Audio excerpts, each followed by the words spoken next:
This resident on what he saw. Shot 2 or 3 times through the driver's side window. The car drove 30, 40 feet and crashed into another car in the telephone pole. A U.S. official has identified the SUV driver as a 37-year-old Renee Good. Homeland Security Secretary Kristi Noem says the woman tried to hit an officer with her car and was practicing self-defense. Minneapolis's mayor refutes that, and Governor Tim Walz says he has issued a warning order to the Minnesota National Guard. Do not allow them to deploy federal troops into here. Do not allow them to invoke the Insurrection Act. Do not allow them to declare martial law. Do not allow them to lie about the security and the decency of this state. And let's let this investigation play itself out. More from CBS's Ed O'Keefe. The president says the situation's being studied in its entirety, but the reason these incidents are happening is because the radical left is threatening, assaulting, and targeting our law enforcement officers and ICE agents on a daily basis. They're just trying to do the job of making America safe. No other specific response yet from here at the White House. President Trump will meet with U.S. oil executives at the White House on Friday to discuss Venezuela. White House Press Secretary Caroline Leavitt says there's certainly a lot to discuss. It's just a meeting to discuss, obviously, the immense opportunity that is before these oil companies right now. Chevron is the only U.S. oil company currently operating in Venezuela. In the mid-2000s, Venezuela nationalized the assets of ConocoPhillips and Exxon. Linda Kenyon, CBS News, the White House. A judge has delayed Nick Reiner's arraignment in the killing of his parents, Rob Reiner and Michelle Singer Reiner. Defense attorney Alan Jackson asked that he be replaced by a public defender, and the judge approved it. Circumstances beyond our control, but more importantly, circumstances beyond Nick's control, have dictated that, sadly, it's made it impossible for us to continue our representation of Nick. The arraignment is now scheduled for February 23rd. The Congressional Budget Office says the U.S. population will be 364 million in 30 years, 2.2% smaller than it had predicted a year ago. CBS's Cammie McCormick. Without immigration, the population will shrink in 2030. And even with the shrinking population, Social Security and Medicare, which are already struggling under an aging population, will be under increasing pressure with fewer than expected people in the labor force paying taxes. U.S. transportation officials say California will lose $160 million for delaying the revocations of 17,000 commercial driver's licenses for immigrants. This is CBS News. Think O'Reilly Auto Parts for all your car care needs. Get the parts and service you need fast from the professional parts people at O'Reilly Auto Parts. One of college football's biggest stories unfolding on Montlake. That's after Nate Connors at the real-time traffic desk. Thank you, Aaron. We're starting off the 3 o'clock hour on a fairly good note, relatively light volumes, and collision-free at the moment. We do have a disabled vehicle, however, blocking North 5 and Northeast 130th heading into Shoreline. It's in the HOV lane, and you're backed up to North Gateway. Over in Bellevue, we cleared our earlier crash, South 405 at 520, but that hefty backup in Kirkland has shifted south, and it's now packed in Southeast 8 in Bellevue through Factoria. Bellevue to Renton's going to take you 25 minutes. Heading into downtown Seattle, South 5, you're slow from the U District to I-90. Gets thick there on the Ship Canal Bridge. Linwood to Seattle, still around a 20-minute drive. Renton to Puyallup on the Valley Freeway has inched up to 45 minutes. Pretty solid now between Algona through Sumner. KIRO Newsradio Real-Time Traffic. I'm Nate Connors. KIRO News Radio, 97.3 FM, Northwest News. Now, the latest from KIRO News Radio and mynorthwest.com. Good afternoon, I'm Aaron Granello. The University of Washington may be taking legal action after a Husky quarterback announced plans to enter the transfer portal. Damon Williams Jr. already signed a contract to play for the Huskies. Fox Sports college football analyst Joel Klatt tells 710 Seattle Sports. I feel really bad for Washington in this scenario. I think Damon Williams is getting bad advice, and I think that there is major tampering going on. Yahoo Sports reporting UW suspects another school contacted Williams and offered him more money. An early morning stabbing and robbery in downtown Seattle lands 2 men in the hospital. Police say this happened about 6:30 at Freeway Park. Detective Brian Pritchard says 3 suspects fled before police arrived. A K-9 unit was called, and they did a search, but they could not find any suspect. Both men are expected to recover. The free ride on northbound 167 between Sumner and Pacific ends this Monday. Details from KIRO Newsradio's Chris Sullivan. The new tolling system between Sumner and Renton was supposed to go live in October. The state postponed tolling on the initial 6-mile section to Pacific because of the bridge strike damage to an overpass that reduced the lanes of traffic. The rest of the corridor did go live in October. But now that the overpass has been fixed, that section of express toll lane can now join. The new toll lane allows solo drivers to pay their way in with the hopes of a faster trip. Chris Sullivan, KIRO News Radio. It is game time across the mountain passes for state transportation crews. WashDOT telling KIRO 7 TV. During snowstorms like this, we're out plowing in tandem, effectively getting the snow off the roadway. Fresh powder comes as the Alpental ski area celebrates opening day at the summit at Snoqualmie. KIRO News Radio meteorologist Ted Beener says more snow is coming through tomorrow. In fact, this weekend, as the snow tapers off, it'll probably be close to ideal snow conditions for those who are going to slide down the hill, snowboarders, backcountry enthusiasts, etc. Winter storm warnings in the mountains continue until 4 p.m. Rest of your forecast now in the lowlands. Going to see some rain at times tonight. Also a couple of sun breaks at the moment and overnight lows in the mid to upper 30s. Right now, 43 degrees in downtown Seattle. I'm Aaron Granillo, KIRO News Radio. Your best source for local news, serving Western Washington and the world with the KIRO News Radio app. Always streaming live on your smart speakers. You're listening to KIRO News Radio, Northwest News. This is the John Curley Show on KIRO News Radio. We're back. Greg Tomlin and Mike Lewis in on the John Curley Show. Your favorite facelift fill-ins are here again for another go-around. Busy news day here in the Northwest and around the country. We are the before picture. Yeah, we continue to maintain our status as the before picture. And we lean into that designation. My goodness, yeah, lots to get into today. Some national news. Sure, you've heard it right now if you've been on social media or on the web following the news in any capacity. But a deadly ICE shooting in Minneapolis. People are dissecting the frame of each frame of smartphone videos that were taken, the mayor weighing in, a lot of inflammatory, incendiary talk and narratives forming. Maybe some accurate narratives and maybe some garbage narratives. We'll get into that at the 5 p.m. hour. But first, Snownami 2026 is upon us. It's upon the Cascades, actually. 2 to 4 feet expected by Thursday. Skiers. Is that? I'm curious about the music. Just as an aside, this represents what exactly? This is a well-oiled machine. So right before we went to air, I spoke with Andrew and I said, "What is your most alarming weather sounder that you have?" And he was willing to play ball. Mike, and this is it. It sounds a little too. It sounds a little too 80s detective show than alarming. Miami Vice? No, something a little bit less edgy, stodgier. Yeah. Okay, so regardless, 2 to 4 feet expected by tomorrow. Skiers and snowboarders rejoice. Snoqualmie, Crystal Mountain, and Stevens Pass, if you can get there, all expected lots of fresh powder in the coming days. By the way, the hits just keep on coming for Stevens Pass. Not only are significant portions of Highway 2 still closed due to flooding and roads collapsing into nothingness, there's also a power outage at Stevens today, and the resort is closed. The power is going to be restored by around 6 p.m. Also notable on Snoqualmie, there's going to be a debut of the new Edelweiss triple chairlift, Mike, which promises skiers and snowboarders a faster ride to Alpental's highest point. It's meant for the more experienced, seasoned, expert skiers, as it's a more challenging 825-acre ski area. Can you feel the excitement? Well, I would have. I think we missed speaking of the sound, I think we missed an opportunity to play Edelweiss from The Sound of Music for that particular why don't you just give your rendition of it? You know, my range is limited. And my desire less so. You greet me. Great that's song. Very good. It is a great song. I played Rolf in the Sound of Music in high school. I missed out on the lead, but I know all the songs from it front and backwards.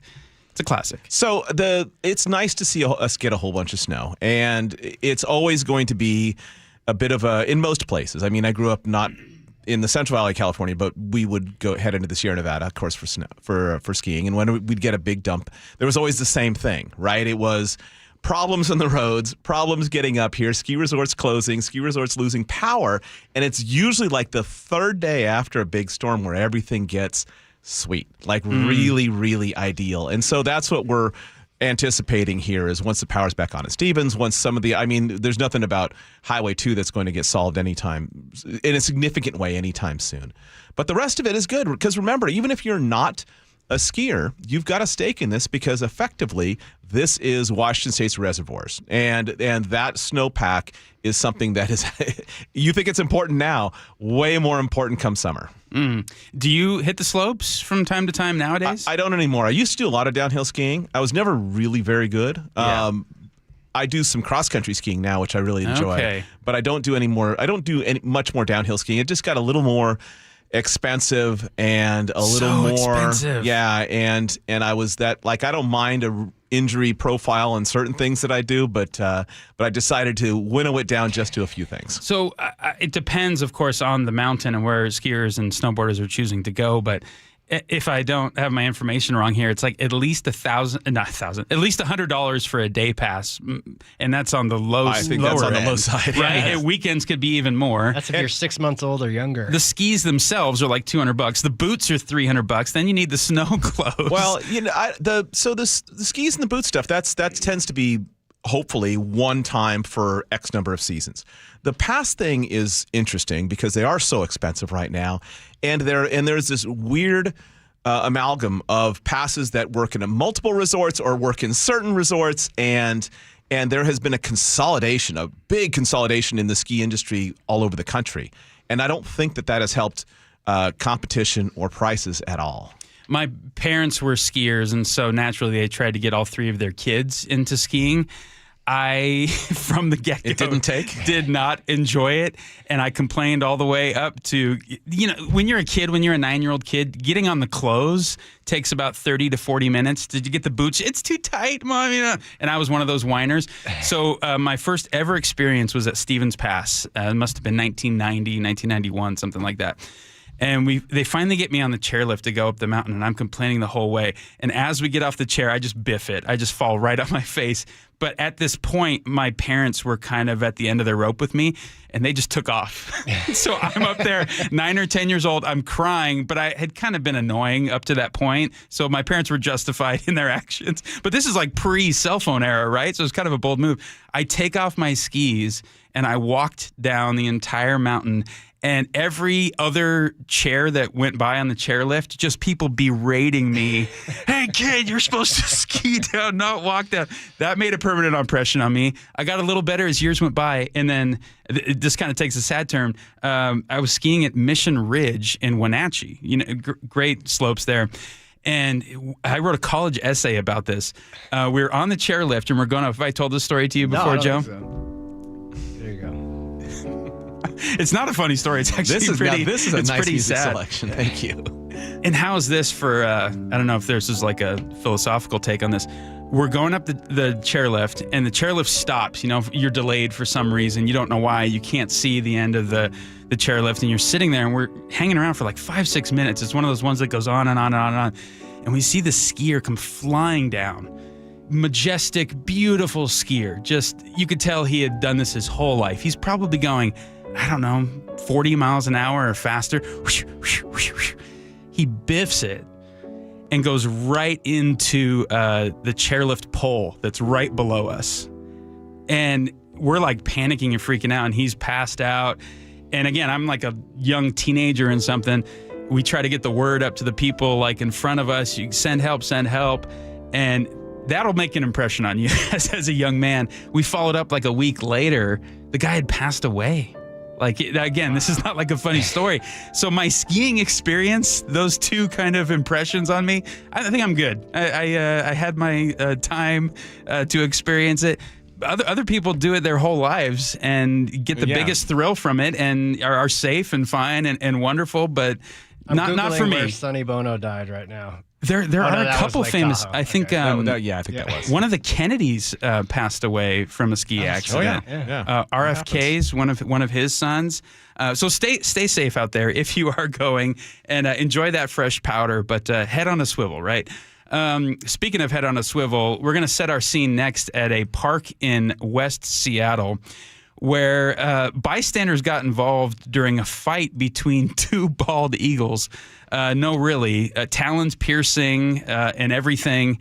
And the question here, Mike Lewis, is do you ever find it appropriate to get involved as nature is taking its course, to intervene amongst wild beasts when the food chain, or so to speak, is playing out? There are different things you would see. But I think on the natural, something like this, the bald eagle story, is I adopt the Star Trek Prime Directive, which is do not interfere. Right? Do not interfere. That's the whole thing. Like the whole mythology around, obviously, a fictional show is that when they study something there, if something bad is happening, you stay away. If something good is happening, you stay away. You allow civilizations to exist as they're going to without your interference.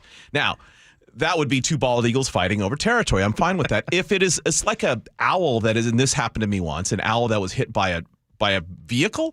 Well, that's a different thing entirely, because that's not nature taking its course. That's us taking our course on nature. And so in that situation, when I saw it happen and it was a broken wing, I managed to get the bird corralled and into a kind of a cat carrier thing and got it to, and I don't know I was actually out of town and I managed to get it to a raptor center for whatever, and then I split. So I don't know what the outcome of that was, whether it was euthanized or whether the bird made it back around. So I would say I would split them into two categories. If it is a wolf killing something that a wolf ought to be killing, absolutely, great. And I'm not interfering with that. If it is something that we impose on an animal, then I'd probably help.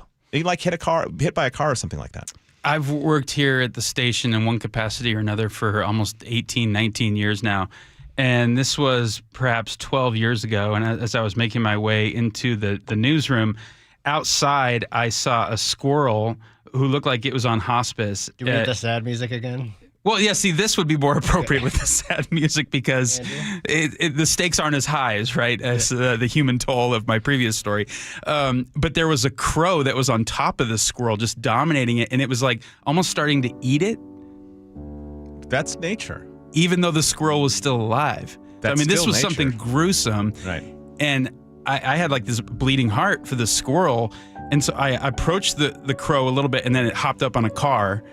And I thought, do I touch this squirrel and try to like revive it and give it a home, nurture it back to health? Mouth to squirrel. But like you said, and like Doc Brown says, I didn't want to interrupt the space-time continuum. And in this case, in West Seattle, where these two bald eagles were fighting and one was getting the better of the other until the human element intervened, I think, what if that eagle on the bottom of the pile that was about to be murdered, what if he was like Eagle Hitler? And all of a sudden you prevented nature from taking its course. And you know what I mean? Yeah. Now you've disrupted the events to come. Maybe this was an evil eagle that was on the bottom of the pile and should have been killed. Well, according to nature, though, that the one that wins is the one that should reproduce. I'm not suggesting that should be a human standard, but it certainly is a natural standard. So taking the Darwinian perspective there? How could you not? Well, I mean, that's where it came from. The Seattle Times even the end of the story is that the eagle that was winning the fight that ended up living, spoiler alert, the one that he saved did not. But that one is a part of a well-known couple that lives in that park and is, readily documented, and everybody knows their story. And they've had a nest in that tree for years. And this other one was infringing on its territory. It's sort of a stand your ground thing, if you want to think of it that way. I always come back to this idea of the people that romanticize nature, when it's actually, in reality, a pretty brutal survival of the fittest, dog-eat-dog kind of world. And I remember in college, I think we had to read part of, was it Thoreau's On Walden Pond, where he bought that cabin and had lived out there, I don't know, for a few years at least. Quite a few. And he has this long essay. It was either him or Walt Whitman. I don't remember. I'm going to mix up the stories here. But one of these poets like an anthill. And just like the amount of murder and like a circle of life that went on there. And all of a sudden it took off this veneer or this romantic view of all things Mother Nature. And Thoreau or Walt Whitman had this awakening like, it's actually kind of a gross, violent place out there when you think of it. Maybe it's both. Yeah, I mean, it certainly is violent, but it's not violence of an intent variety. You know, instinct variety. It's violence of a survival nature. So I don't know. It doesn't, that sort of stuff. I mean, obviously we all get very sanitized when we watch animal documentaries or animal videos. I mean, and now the funny thing is, as an aside, right now, have you watched how populated all social media is with these animal rescue videos of the mama animal, fill in your blank, approaching like a house and then leading you back to the stranded cub or the injured this or whatever? No, I haven't seen those yet. Have you? Oh, absolutely. It's not in my algorithm. They are there in the thousands, and they get kidding. all kinds of people like, that's what's beautiful about nature. Like wait a minute, folks. And of course, hold on. Now a lot of people jump in with this is AI blank, and that is what happens. But it's funny that people have this desire. Now, I've argued for years from an animal standpoint and from a online video standpoint. Well, I'll actually put it up to the group first before I tell you exactly how wrong you are. What are the best animal videos on the web? The best categorization. What is the top dog, if you will, of animal videos?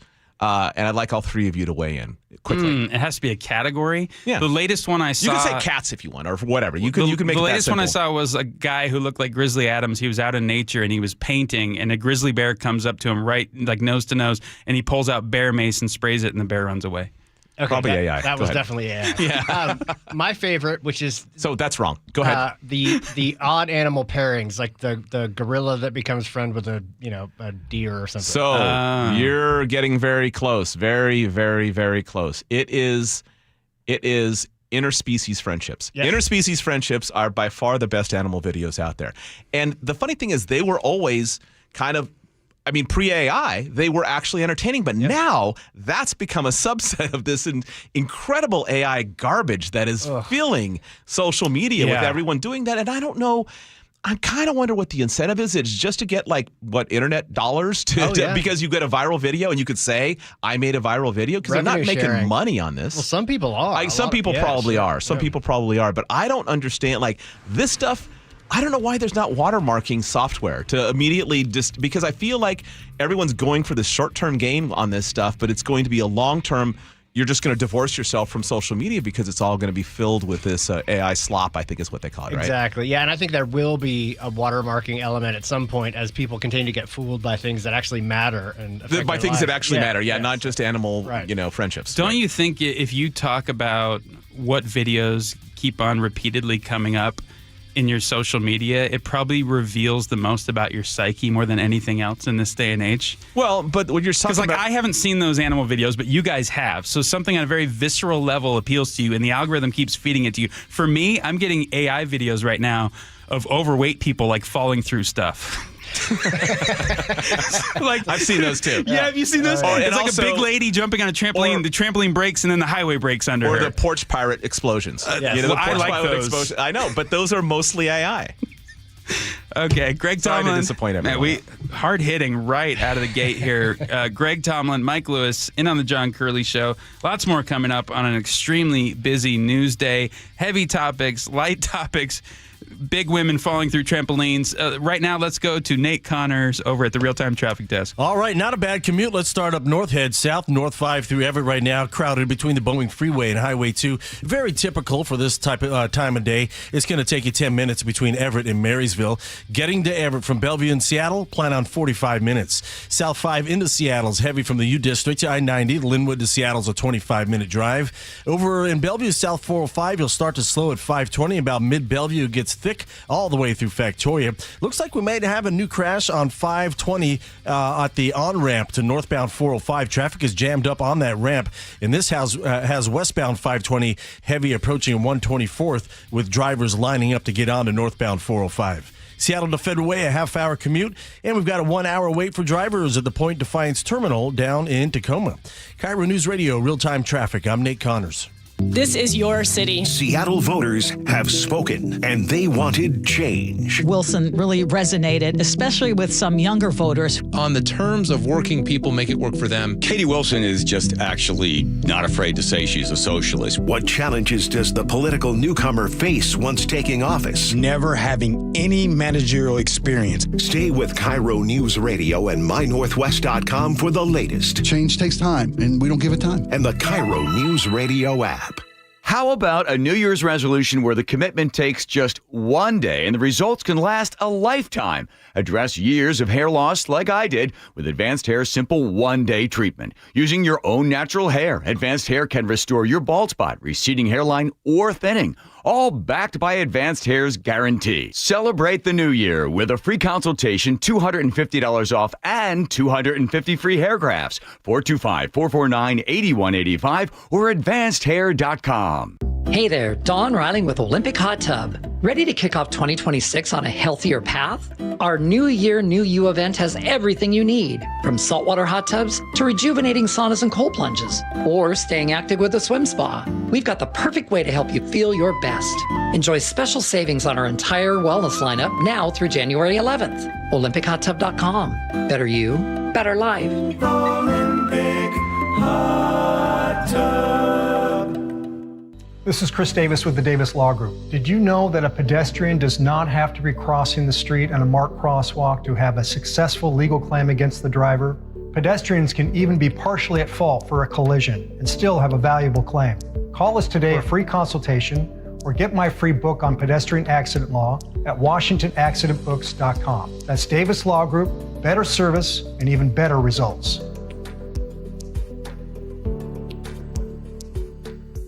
This is a special alert to all Americans who own a vehicle with less than 200,000 miles with an auto warranty about to expire or with no warranty coverage at all. Due to a decline in the economy, CarShield is announcing a low-cost month-to-month vehicle protection plan that is now available to the public to save any driver out-of-pocket expenses on future auto repairs. Call now to find out how you can pay almost nothing for covered auto repairs. Yes, you heard that correctly. Pay almost nothing for covered auto repairs. An open phone line has been established for all drivers to call for a free quick quote. Call 800-292-4541 now. Drivers who are covered will not have to pay for covered repairs again. This protection plan is at an all-time low. Additionally, drivers who activate this vehicle protection today will also receive free roadside assistance, free towing, and car rental options at no additional cost. Call us for your free quick quote today. 800-292-4541. That's 800-292-4541. What do you have to lose? Call 800-292-4541. Again, 800-292-4541. I love the fact that Mike Novak sells more homes than anybody else. This guy works so hard. You know what's happening? People are selling their homes again. And if you don't have Mike Novak's name on that sign, well, you're wasting your time and your house is just going to be sitting on the market. Mike is so confident that he can sell your house quickly. And for more, you'll pay no commission if Mike Novak doesn't sell that home in 21 days. So go to meetthenovaks.com. I'll spell Novaks for you. Novaks. Meetthenovaks.com. Guys, if your energy is low, your strength isn't what it used to be, or your drive feels off, it's not just getting older. For many men, it's low testosterone. At Revive Men's Health Washington, you can start with a free T-check, exam, and consultation, so you get real answers about your testosterone levels and overall health. And this month only, qualified patients may receive 25% off testosterone replacement therapy. This isn't guesswork or one-size-fits-all treatment. Revive specializes in personalized, closely monitored testosterone care designed to help men feel stronger, sharper, and more like themselves again. With over 120,000 patients treated since 2011, Revive Men's Health is trusted for results, not hype. If you've been putting this off, now is the time to act. Claim your free T-check and consultation and see if you qualify for 25% off TRT. This month only. Call 206-529-1111.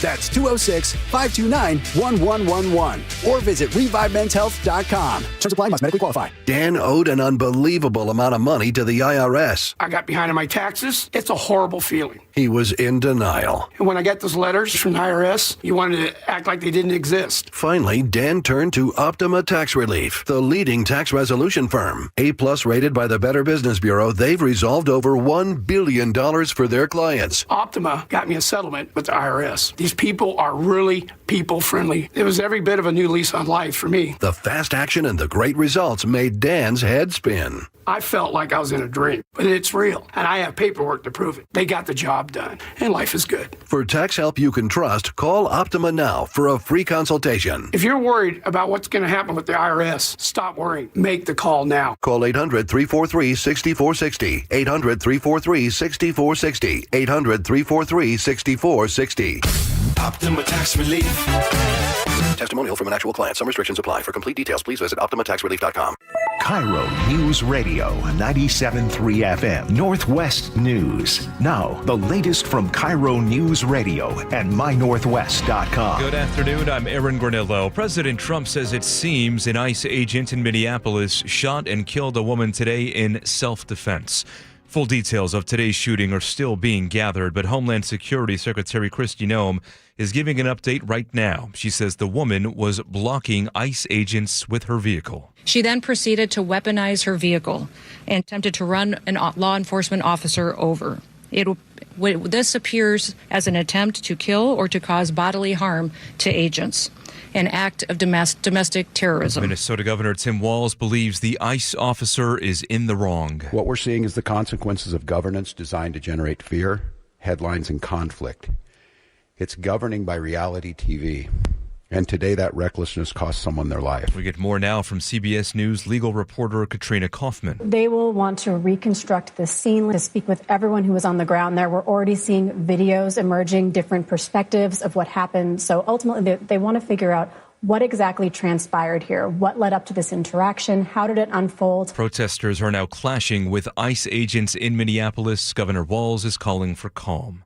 Big news today for two Washington-based businesses. Alaska Airlines placing its largest order in company history, buying more than 100 planes from Boeing. 110 planes, including 5 787 wide-bodies and 105 737 MAX 10s. Boeing CEO Kelly Ortberg says the company has been working closely with Alaska Airlines ever since a door plug blew off a 737 MAX 9 2 years ago. We've listened to you. You've given us good ideas, and I hope that we can continue that benchmarking as we continue to always look for improvements in the safety and quality of our processes. The MAX 10 is not yet certified by the FAA. Alaska says they're confident deliveries will begin by 2027. Luke Ducey, KIRO News Radio. A judge rejects Amazon's bid to dismiss a COVID-19 price gouging lawsuit. More from KIRO News Radio's Jillian Raftery. A Seattle-based law firm launched the consumer protection lawsuit, claiming Amazon jacked up prices for key products during pandemic shortages. Reuters looked at the complaint, which said prices for Aleve pain tablets went up 233%, while prices for some toilet paper shot up more than 1,000%. Plaintiffs want refunds for consumers who paid unfair prices. Lawyers for Amazon asked to dismiss the case and claimed Washington's laws on pricing were vague. But a judge said that argument was unpersuasive. Jillian Raftery for KIRO News Radio. Let's go now to the real-time traffic desk. Here's Nate Connors. Thanks, Aaron. Seattle to Everett, 45 minutes. We have building volumes between the U District and Linwood. Nothing heavy here. Bellevue to Everett, 50 minutes. It's solid between Kirkland and Bothell. And then after 522, it opens up all the way to that Alderwood interchange. Here in Seattle, South 5 heavy in the U District, I-90, 25 minutes from Linwood to Seattle. Over in Bellevue, South 405, it's packed from mid-Bellevue through Factoria, and then it opens up for you. Bellevue to Renton is closing in on a half hour. Whatever was blocking on that 520 on-ramp to North 405 has cleared. So has our westbound 520 backup approaching 405, so we're all good there. Our lake bridges are clear. Renton to Puyallup on the Valley Freeways, a 40-minute commute. The rest of this map is looking good. KIRO News Radio, real-time traffic. I'm Nate Connors. Now to your forecast. Going to see rain at times for tonight. Plenty of mountain snow still to come. That winter storm warning in effect until 4 o'clock tomorrow. Right now, 43 degrees in downtown Seattle. I'm Aaron Granillo, KIRO News Radio. Your best source for local news. You're listening to KIRO News Radio, Northwest News.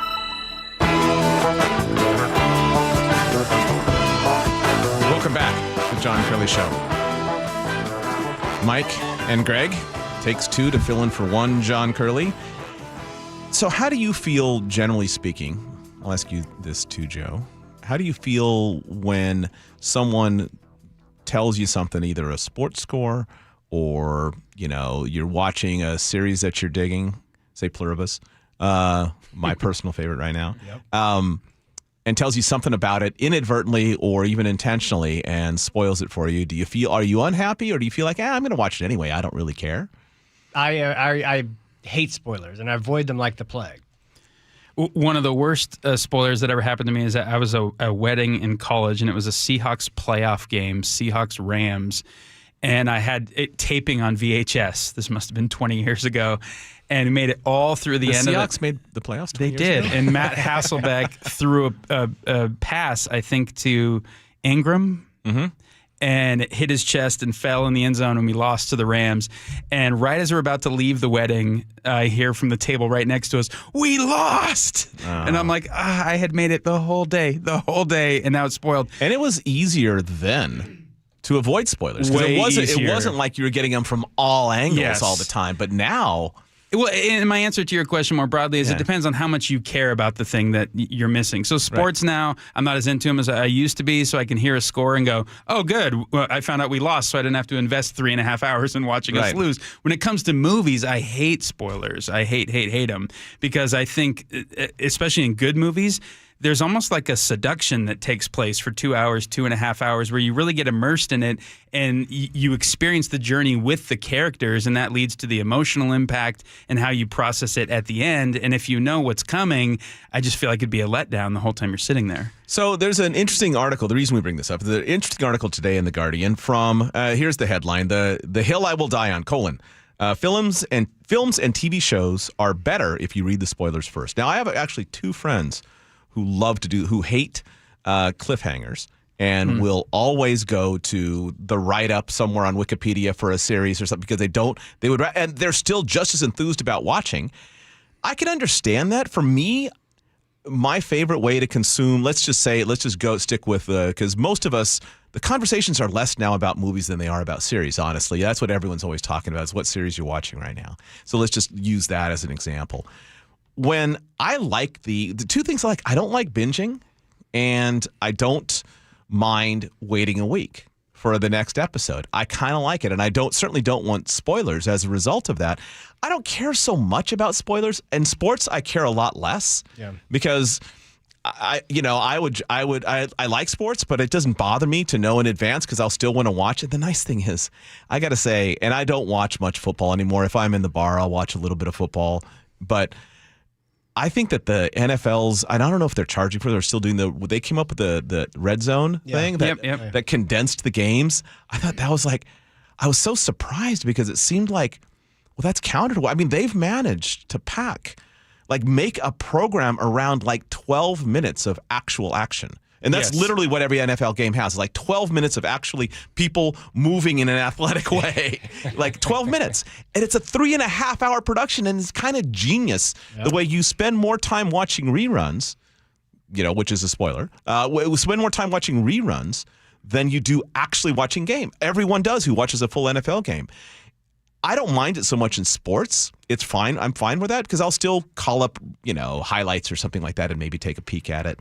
But in a movie, I think that I would like it less. Although I don't know that I have a hard opinion about this. It doesn't, because there's situations where I've not minded knowing in advance and I would still watch something. Can you imagine? And I have watched movies, and one of his key arguments is that if you've ever watched a movie twice or more or multiple times, obviously you don't mind spoilers, right? Well, so this author over at The Guardian says that sometimes spoilers relieve a sense of burden before the film starts. He also writes that, I find that knowing what happens brings a different kind of pleasure to the viewing experience. You feel like you're one step ahead of the characters, and you point out the bits of foreshadowing, and you feel pleased with yourself. To me, I can't imagine seeing the last 10 minutes of Forrest Gump first.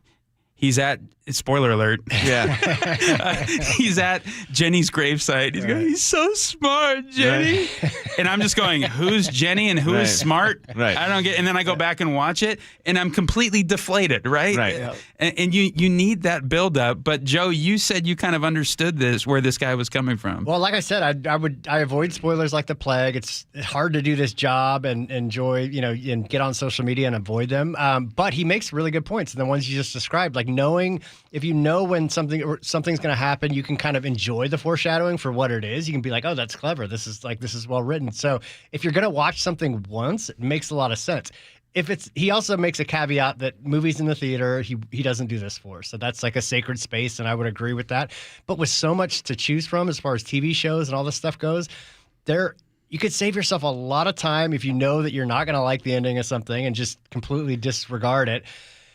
It's tough. He makes great points. So have you seen One Battle After Another, the new P.T. Anderson? I think he just won Best Director at the Critics' Choice Awards. I think it's probably going to win some Golden Globes and the Oscars. He, I think, is the best filmmaker working today, and he builds tension and then releases it better than anyone in the game right now. And you're sort of thinking like a filmmaker, Joe, because when you have the completed script, you know what's coming. Mm-hmm. And now it's up to you to find the drama and the characterizations and get people to love your characters and not rely just on the filmmaking devices to keep the drama going. Yep. Because P.T. Anderson, the whole time he's making the film, he knows how it's going to end.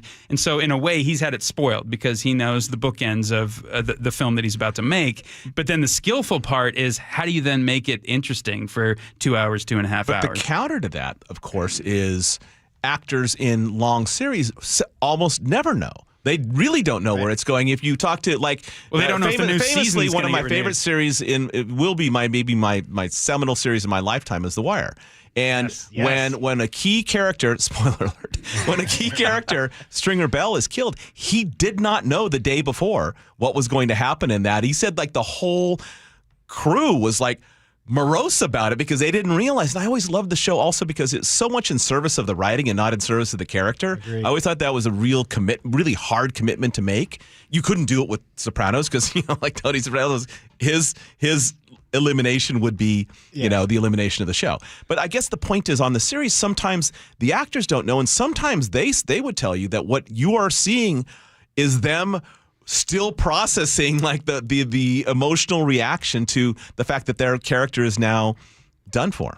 I remember this video went viral years ago, but when Game of Thrones was seen by everyone on Earth, and nobody knew how the last season was going to end because George R.R. Martin hadn't finished the books, and so it was sort of up to the filmmakers to wrap up their series or their TV makers to wrap up the series. And this video went viral of the table read. Yeah. Of everybody finding out what happens to Jon Snow and the dragon lady, and they get so emotional at the table read and they start crying. And I thought, this is a first world thing I'm watching here. And millions. Are you of saying people that you think it was ginned up, or do you feel like there was a genuine reaction and it just wasn't interesting to you? This is tangential, but I almost feel like just killing people off now is the cheap way to go. Whereas it used to be this whoa, we killed the hero. This is incredible. And now I feel like when you're out of ideas, let's just kill him. And then we'll have some shock value at the end. And they died, but it doesn't really add any value to what you just saw the past 6 seasons. They're just dead. So we've wrapped up the series and we're going to move on. I thought the Game of Thrones spoiler was a letdown the last season of that program. I think we're in a good phase though, as far as spoilers go, because now, in what way? For example, because early on in social media, it was a forest of spoilers. People didn't think about everyone else reading. Now everyone is super aware. I mean, literally, I watch a lot of, let's just say I watch a lot of motorcycle racing, the version that's sort of like Formula One except for motorcycles. And they have, when you log into the website, it has the no spoiler site that has just links to the race and no information at all other than that, which is, they've been doing that for more than a decade. Because they knew that they have an international audience watching at very different time zones, and so they kind of perfected I wish that the other sports sites would do the same. Would have a non-spoiler link that you could go to and not know the results if you're that person who wants to watch it anew. NBA.com has the no scores version. That's great. I think everyone they were the first out of the gate, but everyone I think has copied that, which is great. Speaking of spoilers. This is a guy who's sort of used to it. Nate Connors, you are you master of spoiling things for people. So a different kind of spoiling. So feel free to have at it. All right, let's spoil a commute down in Olympia. Northbound 101, just off the freeway. A crash is blocking the right lane. Maybe on the ramp there. This has South 5 backed up to Pacific Avenue there in Lacey. North 5, you're going to start to slow at Trosper Road. The off-ramp to 101 from northbound I-5 is packed. In fact, it's starting to stack up onto the freeway.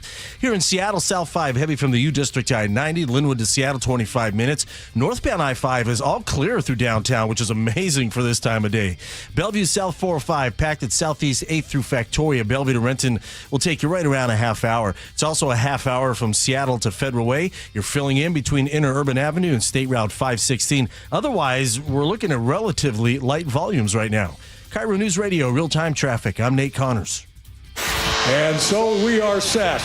The road to the Super Bowl runs through Seattle. Seattle is going to win this football game. A single-season franchise record of 14 wins. The fourth number one seed in franchise history. Reaction. Just incredibly proud of them. Conversation. The road to the Super Bowl runs through Seattle. Complete coverage at mynorthwest.com. And the home of the Seahawks. KIRO News Radio on 97.3 FM and the KIRO News Radio app. John Curley here. As humans, we value things that last. Local businesses, long-term relationships, people who have been in the community for years. That's Madrona Financial and CPAs. For decades, they've been serving Washingtonians, and what makes them different? They combine taxes and investments under one roof. Most firms do one or the other, but not both. Taxes are often your biggest retirement expense, bigger than travel or healthcare. Yet most never get a clear look at how taxes and investments fit together. That's why Madrona offers the Madrona Analysis. It's an easy-to-understand review of your retirement picture, income, taxes, investments, all working together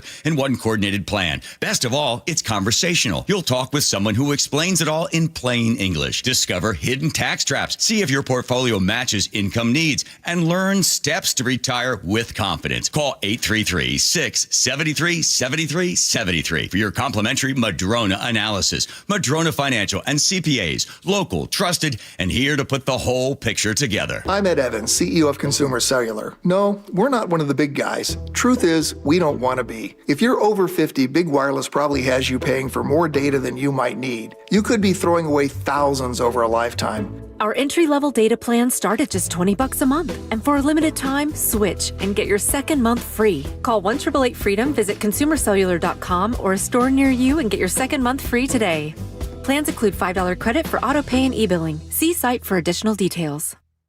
Wesley Financial Group is not a law firm. I'm Chuck McDowell, founder of Wesley Financial Group. Did you buy a timeshare because they told you it was a great investment? That's a lie. Most timeshares can be bought online for $1. To find out what your timeshare is worth and to cancel it, call us today and we'll send you our timeshare exit kit free with all your options for cancellation. Call Wesley for your free exit info guide. 800-771-1300. That's 800-771-1300. It's cold outside, and if you're noticing it's taking forever to heat your home, there are cold spots in certain rooms, your furnace turns off and on a lot, or it never stops, or maybe your energy bill is just way too high. These are all warning signs that your home needs a blanket. There may be something wrong with your insulation, which means not only are you uncomfortable in your own home, but you could be wasting hundreds or thousands of dollars a year in lost energy.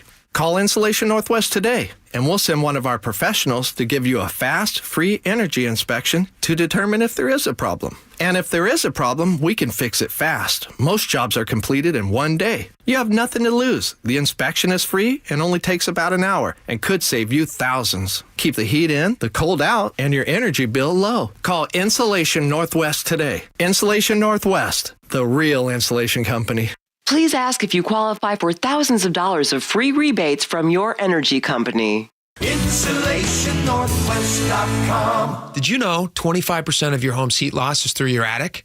Jake Skorheim here. When hot air rises, if your attic isn't properly insulated, that hot air is going to go right through your ceiling and out your old roof. That sounds cold and expensive. So if your furnace is working overtime, it's time to call Valentine. And right now, Valentine has a great winter special. Bundle attic insulation with any new roof, and you'll save an additional 10% off your entire project.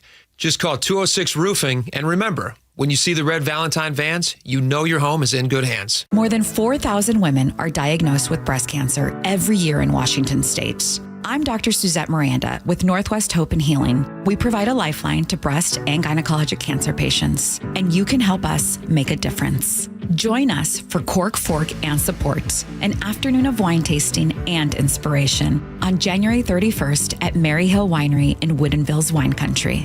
Get your tickets now for Cork, Fork, and Support. Go to nwhopeandhealing.org to learn more. Hey, it's Jason Rance. Our local tax expert Greg Nunn wants taxpayers to know the IRS is now going after older cases very aggressively. If you received Form CP-504 from the IRS, do not ignore it. Be proactive and resolve your situation with Greg Nunn, N-U-N-N, None Better Tax Resolution. Say goodbye to clogged gutters and climbing ladders. With K-Guard by Guardian, leaves stay out, water flows freely, and your home stays protected year-round. Enjoy true peace of mind, no maintenance and no rust. Choose from a variety of colors to match your home's look and boost your curb appeal. Ready for hassle-free gutters? Protect what matters most with Guardian, the original Make Your Roof Last company. Visit GuardianRoofing.com to learn more.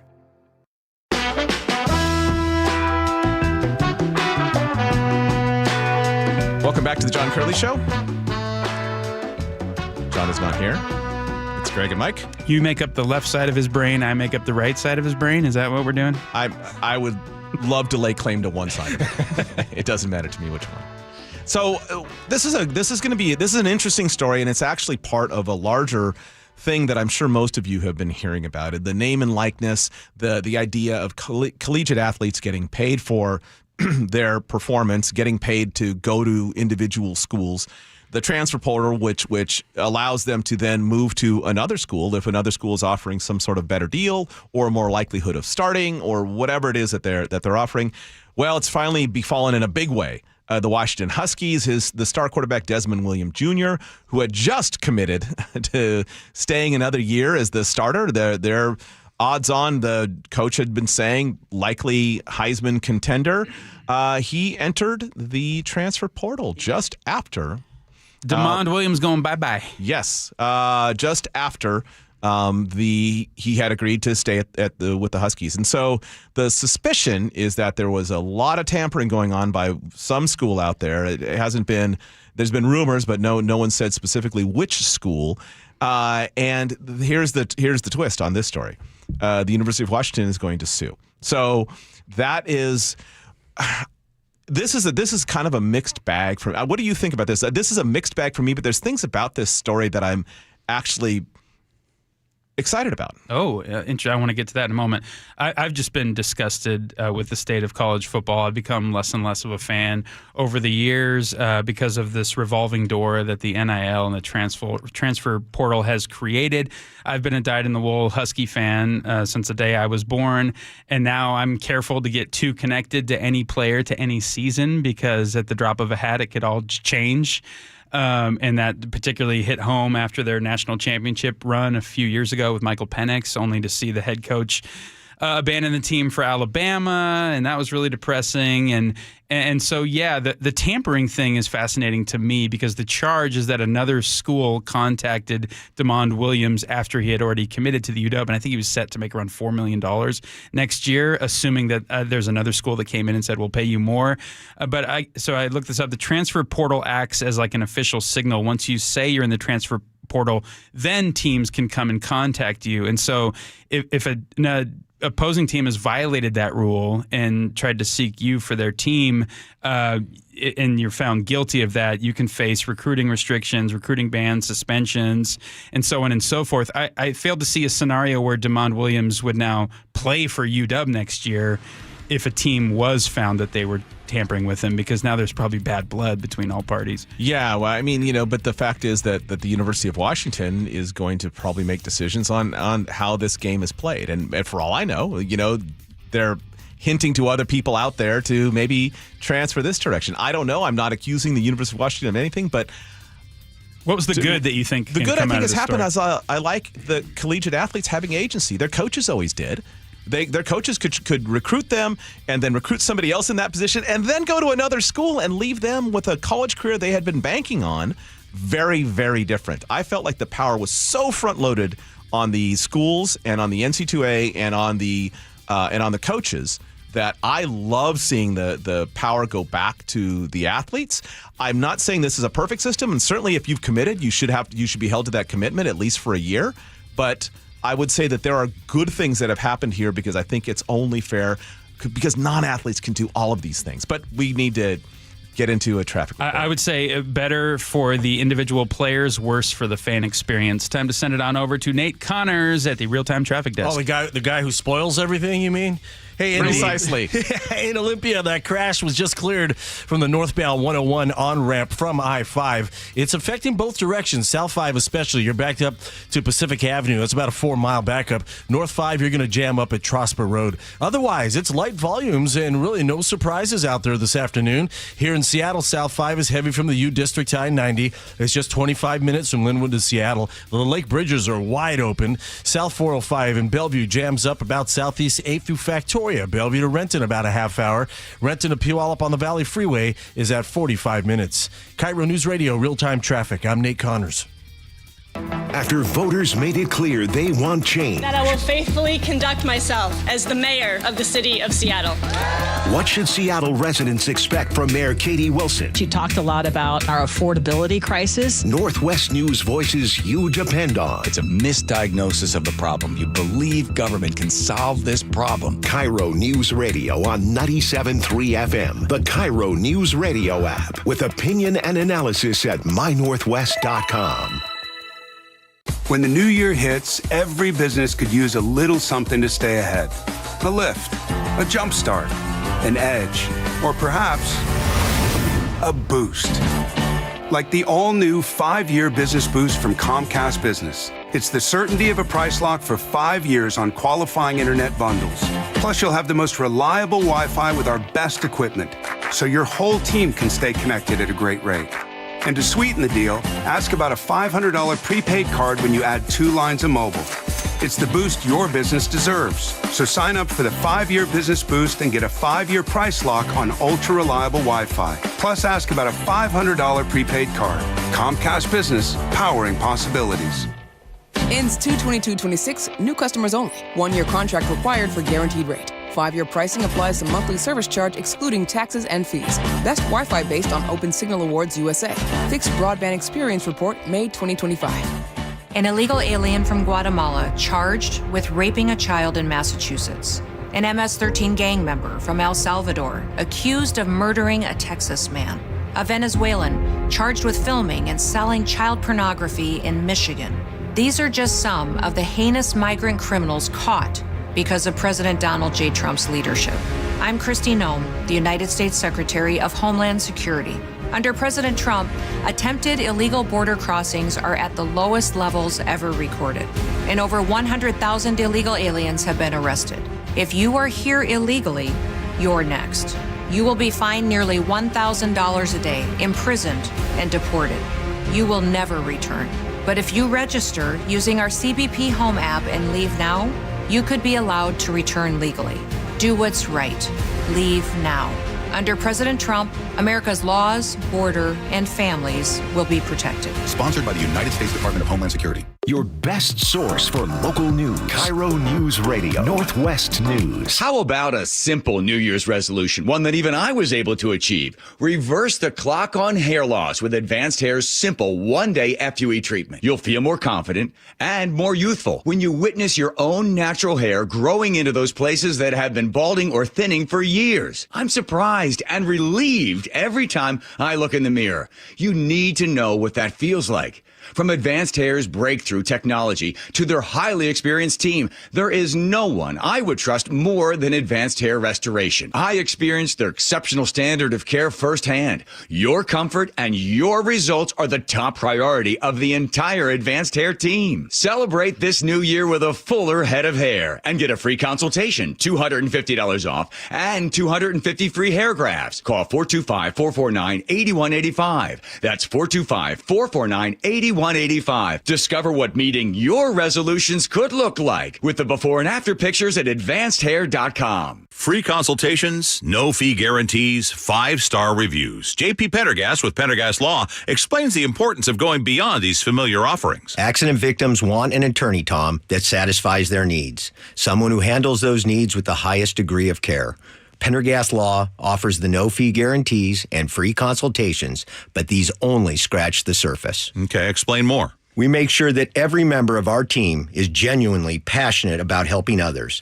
Customer service and communication are our top priority. It's how we take care of our clients so they always feel one step ahead of the insurance companies. Our strong reputation for high standards provides comfort and confidence when it's needed most. Pendergast Law offers the free consultations, the no-fee guarantees, and of course, they are 5-star rated. But what really makes them different is their genuine passion for helping others. I can't recommend them enough. If you or a loved one has been injured in a car accident, call Pendergast Law. We can help. That's PendergastLaw.com. Nothing makes a gathering great like Eggland's Best Eggs. They're just so delicious, with better nutrition, too. It's eggs any style, as long as they're the best. Eggland's Best. Your best source for local news. KIRO Newsradio. KIRO FM and HD1. Tacoma, Seattle. Northwest News.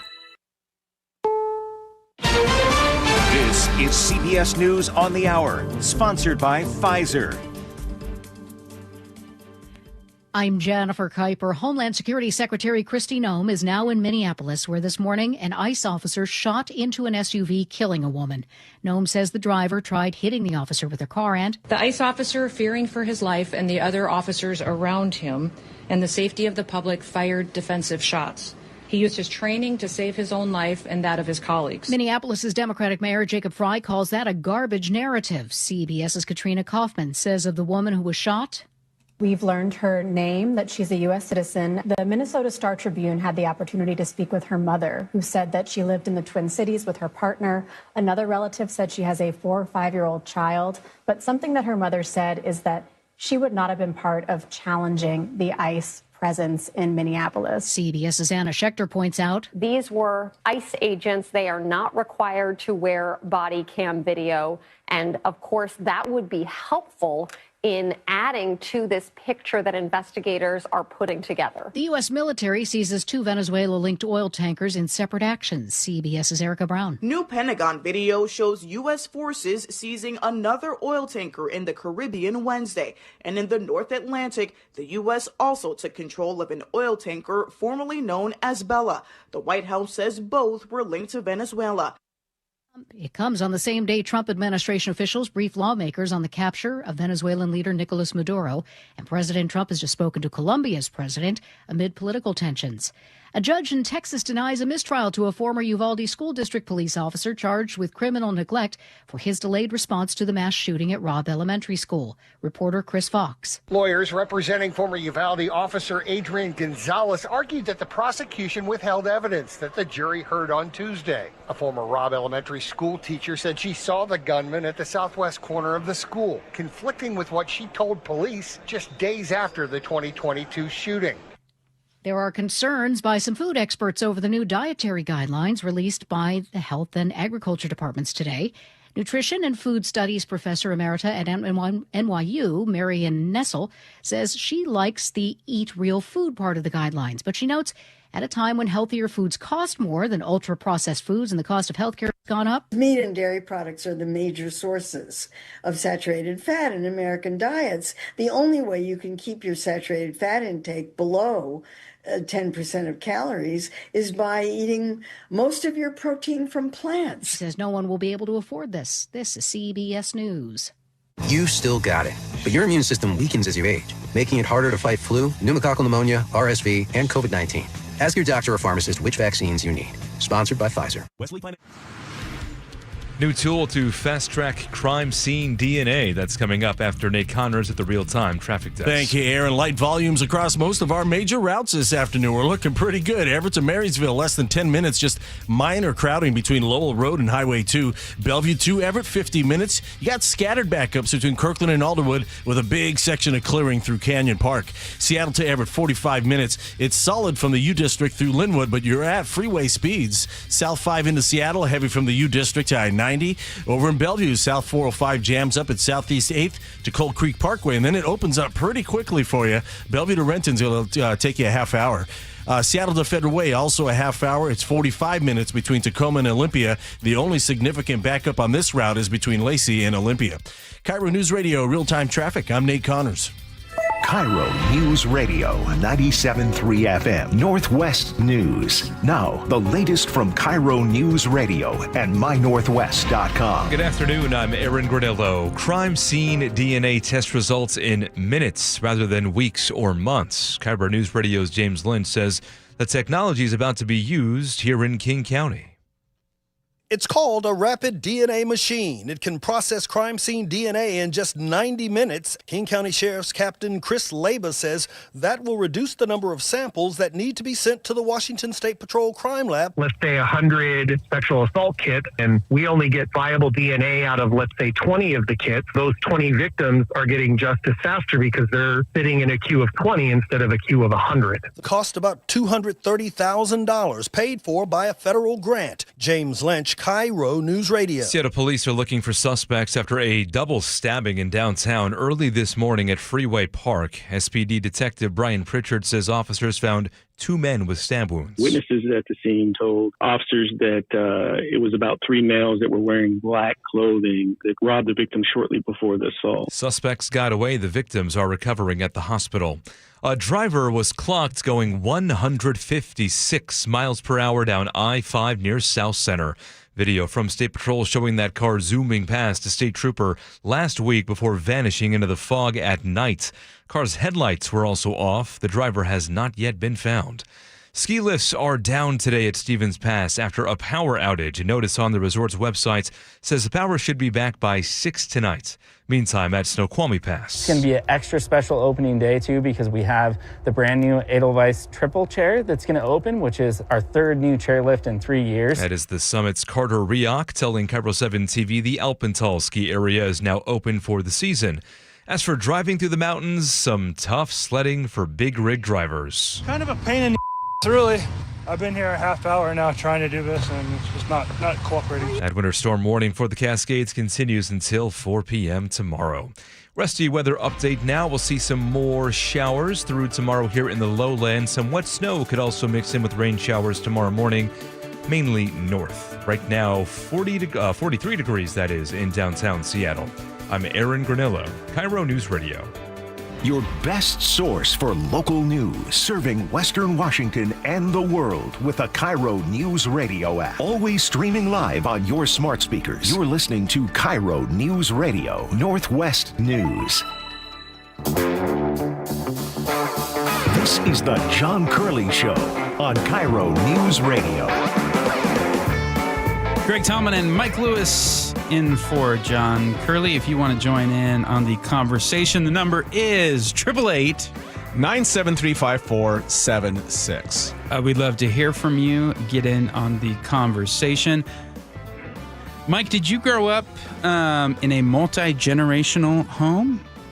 Parents. Non sequitur. Did you grow up in a multi-generational home?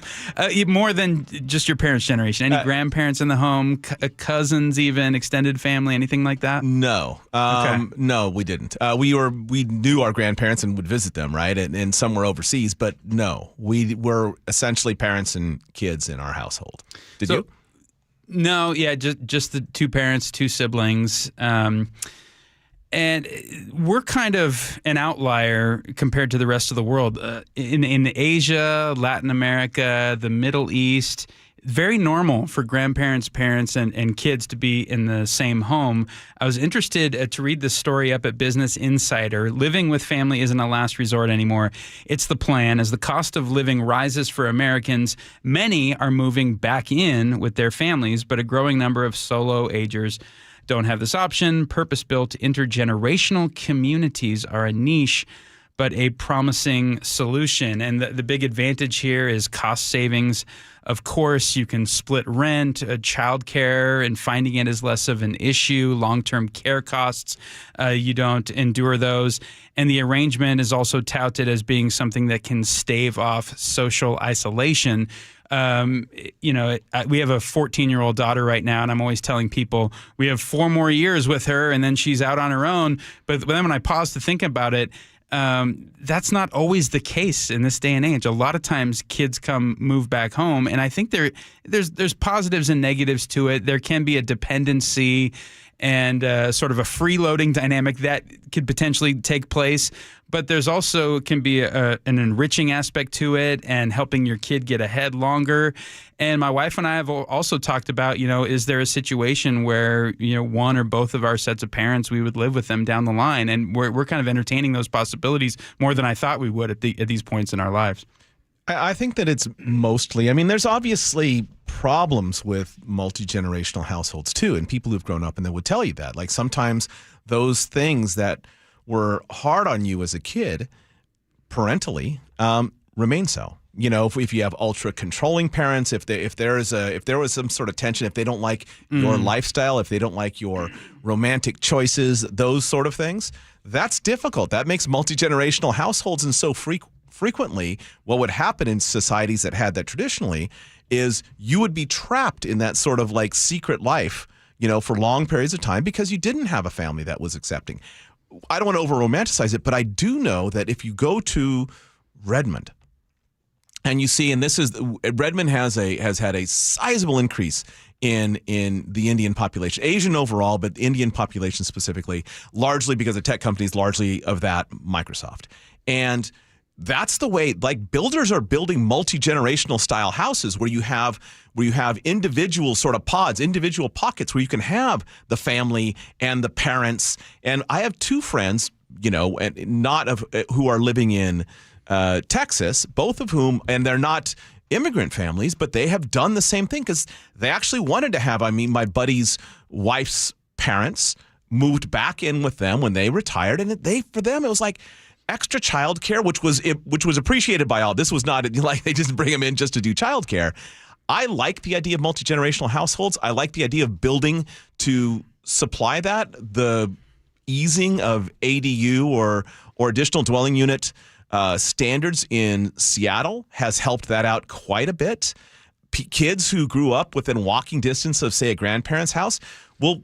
Most of the time I hear pretty fond memories of that. Like you could walk over there, you could actually keep a connection with that extra generation. I like it as an idea. I think with things getting so much more expensive, particularly in this area, it makes complete sense to me. It's probably a case-by-case basis, right? In some situations, it seems natural. And like you brought up, rightly so, in some situations, it could be very toxic. I think back to one of the hardest things for me to adjust to in the newlywed dynamic was this biblical concept of leave and cleave. Operative word meaning leave. In other words, you're both separating from the families you've been with for 18, 20 years, whatnot. And you're kind of forced to build new habits together, new traditions, new rituals.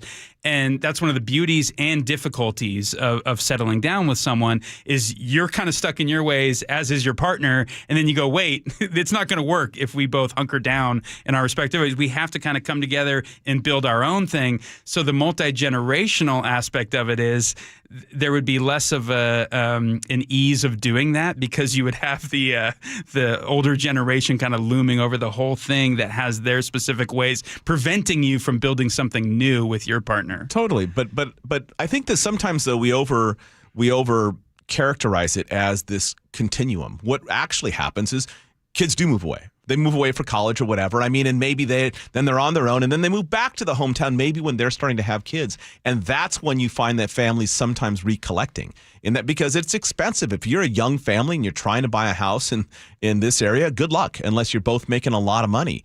I think that so those things can fragment and then recollect at a later point into multi-generational. And I agree actually with the idea that you should go out and learn how to establish things on your own and establish that relationship that your loyalty to your parents in some ways needs to be transcended by your loyalty to 100%. Whoever your partner is, whoever your spouse is. Yes. And I think that happens more readily, and when you can shed both when you miss the good things and you can shed the bad things of whatever relationship you had with your parents, I think that you can grow. That's really the only way to grow out of childhood. I mean, I don't know about your parents, but I think that parents always see you. One, they always see you as their kid, but two, they always see you as about 10 to 15 years younger than you actually are.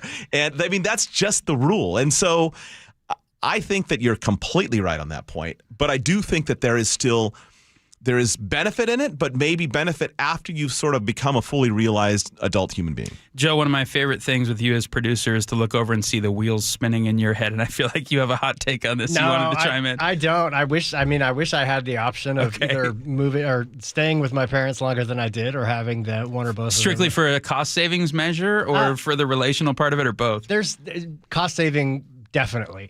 But there's also nostalgia, and after you lose a parent or something, you kind of you wish you had more time with them, or you wish you spent more time with them. So yeah, it's a little bit of both, I guess.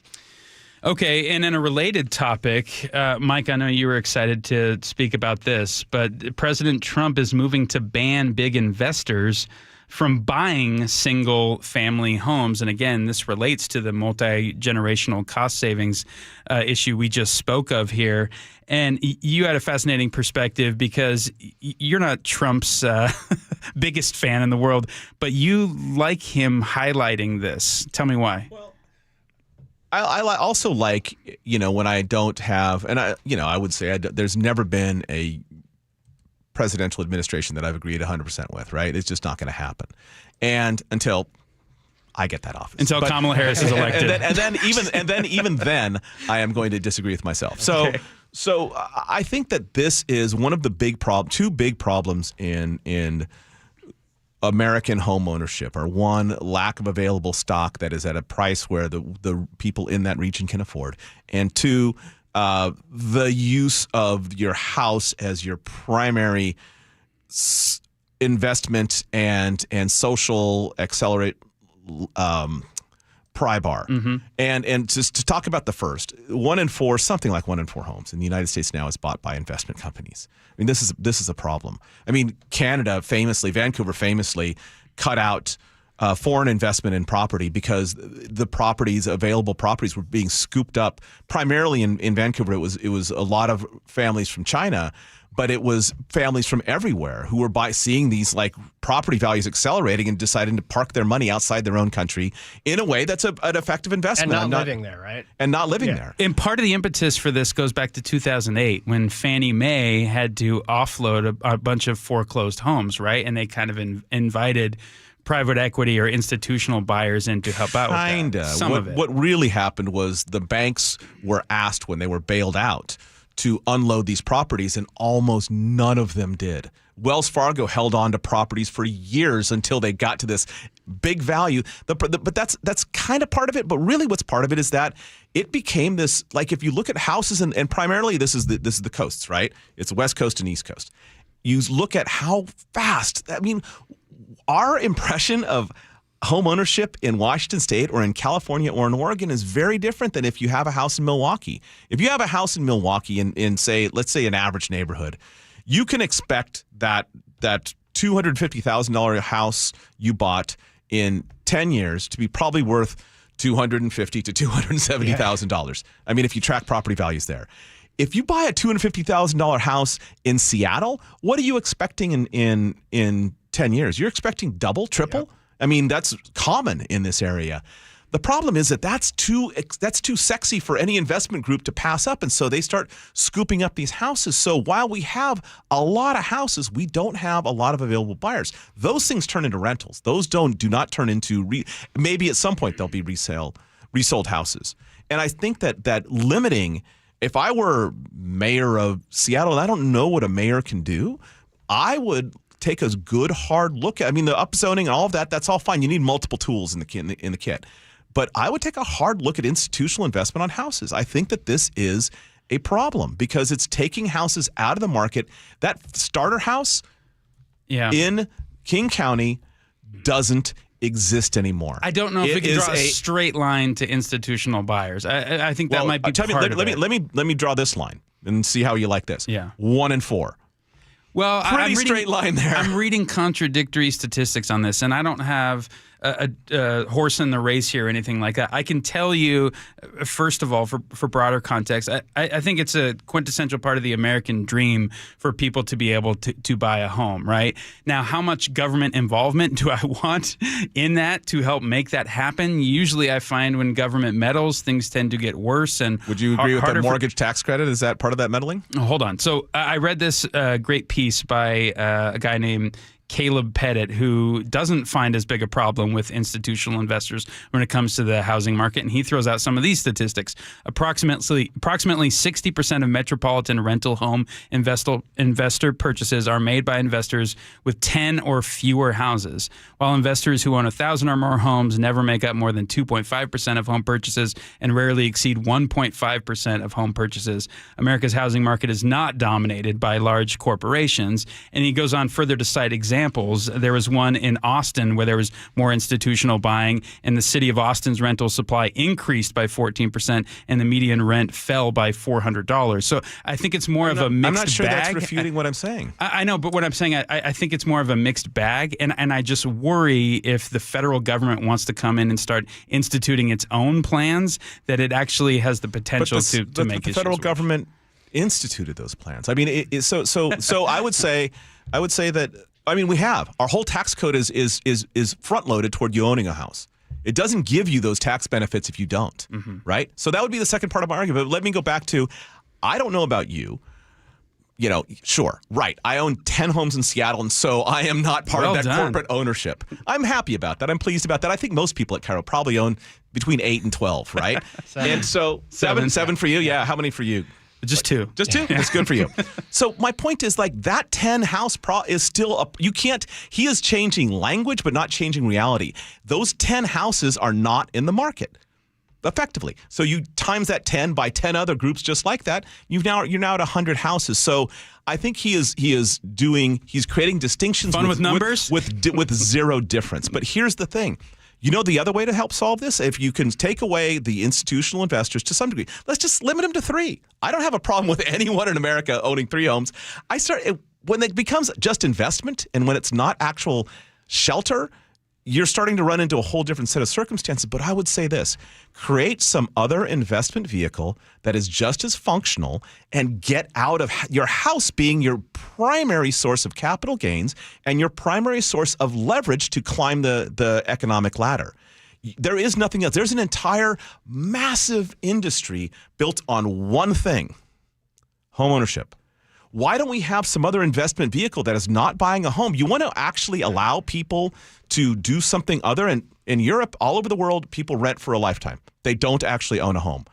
There's other investment vehicles, and also maybe, national health or whatever. But you actually allow people some other thing that has an institutionally backed system, some form of something that you can invest in, that allows you to have an investment that is something similar to real estate that you can then leverage to pay for your kids' college education, that you can then leverage, that has a loan-based system with knowable interest rates, all of that kind of stuff. That structure doesn't exist. You cannot go to a lender. You could go to a lender, get a commercial loan or get a personal loan to buy, say, government bonds, right?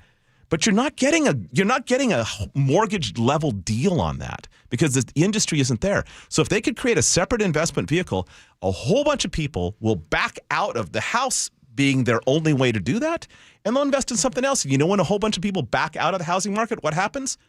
Prices drop. I would like to respond, but I blacked out there for a moment. Hold on to your butts, Mike, because there's another topic we're going to get to right after the break, and you might concede that even a broken clock is right twice a day, because there's new dietary guidelines that's urging Americans to avoid processed foods and added sugar, and this is a direct result of the work of RFK Jr., Dr. Oz, and dare I even say Donald Trump, and you're one of his biggest naysayers. We'll get into that topic right after this break. But first, we're going to shoot it on over to Nate Connors at the Real-Time Traffic Desk. Thank you, sir. Bellevue to Everett and Seattle to Everett are both 50-minute commutes. 405, solid between 520 and 527 in Canyon Park. You'll catch a little break, and then another backup approaching the Alderwood interchange. Also in that same area, westbound 524 at North Road, just before 405. We've got a crash, and you're backed up to Filbert Road. Seattle to Everett is solid from Northgate through Linwood. Again, that's a 50-minute commute as well. South 5 heavy from the U District to I-90, starting about Northeast 50th. Just a brief backup here. Linwood to Seattle, 20 minutes. That's about 15 minutes faster than normal. South 405 jams up at Southeast 8th and Bellevue past Cold Creek Parkway. Bellevue to Renton's at a half hour. Both lake bridges are wide open. Over in Bremerton, we've got a crash northbound 303 at the north end of the Warren Avenue Bridge. And on the water, we've got a 1-hour wait for drivers at the Point Defiance Terminal in Tacoma, as well as the Mukilteo Terminal. KIRO News Radio, real-time traffic. I'm Nate Connors. And so we are set. The road to the Super Bowl runs through Seattle. Seattle is going to win this football game. A single-season franchise record of 14 wins. The fourth number one seed in franchise history. Reaction. Just incredibly proud of them. Conversation. The road to the Super Bowl runs through Seattle. Complete coverage at mynorthwest.com. And the home of the Seahawks. KIRO News Radio on 97.3 FM and the KIRO News Radio app. At Fisher Investments, we may seem like other money managers, but we're different. What makes you so different than the rest of us? We ensure clients receive unparalleled service at every step of the relationship. Tell me more. Our investment counselors focus on service over sales, prioritizing clients' needs. How do you make money? We don't sell any commission-based products. We have a simple management fee based on the value of our client's portfolio. So we do better when our clients do better. What about client portfolios? We get to know each client, their finances, family, health, lifestyle, and more, and then we tailor a portfolio based on their specific goals and needs.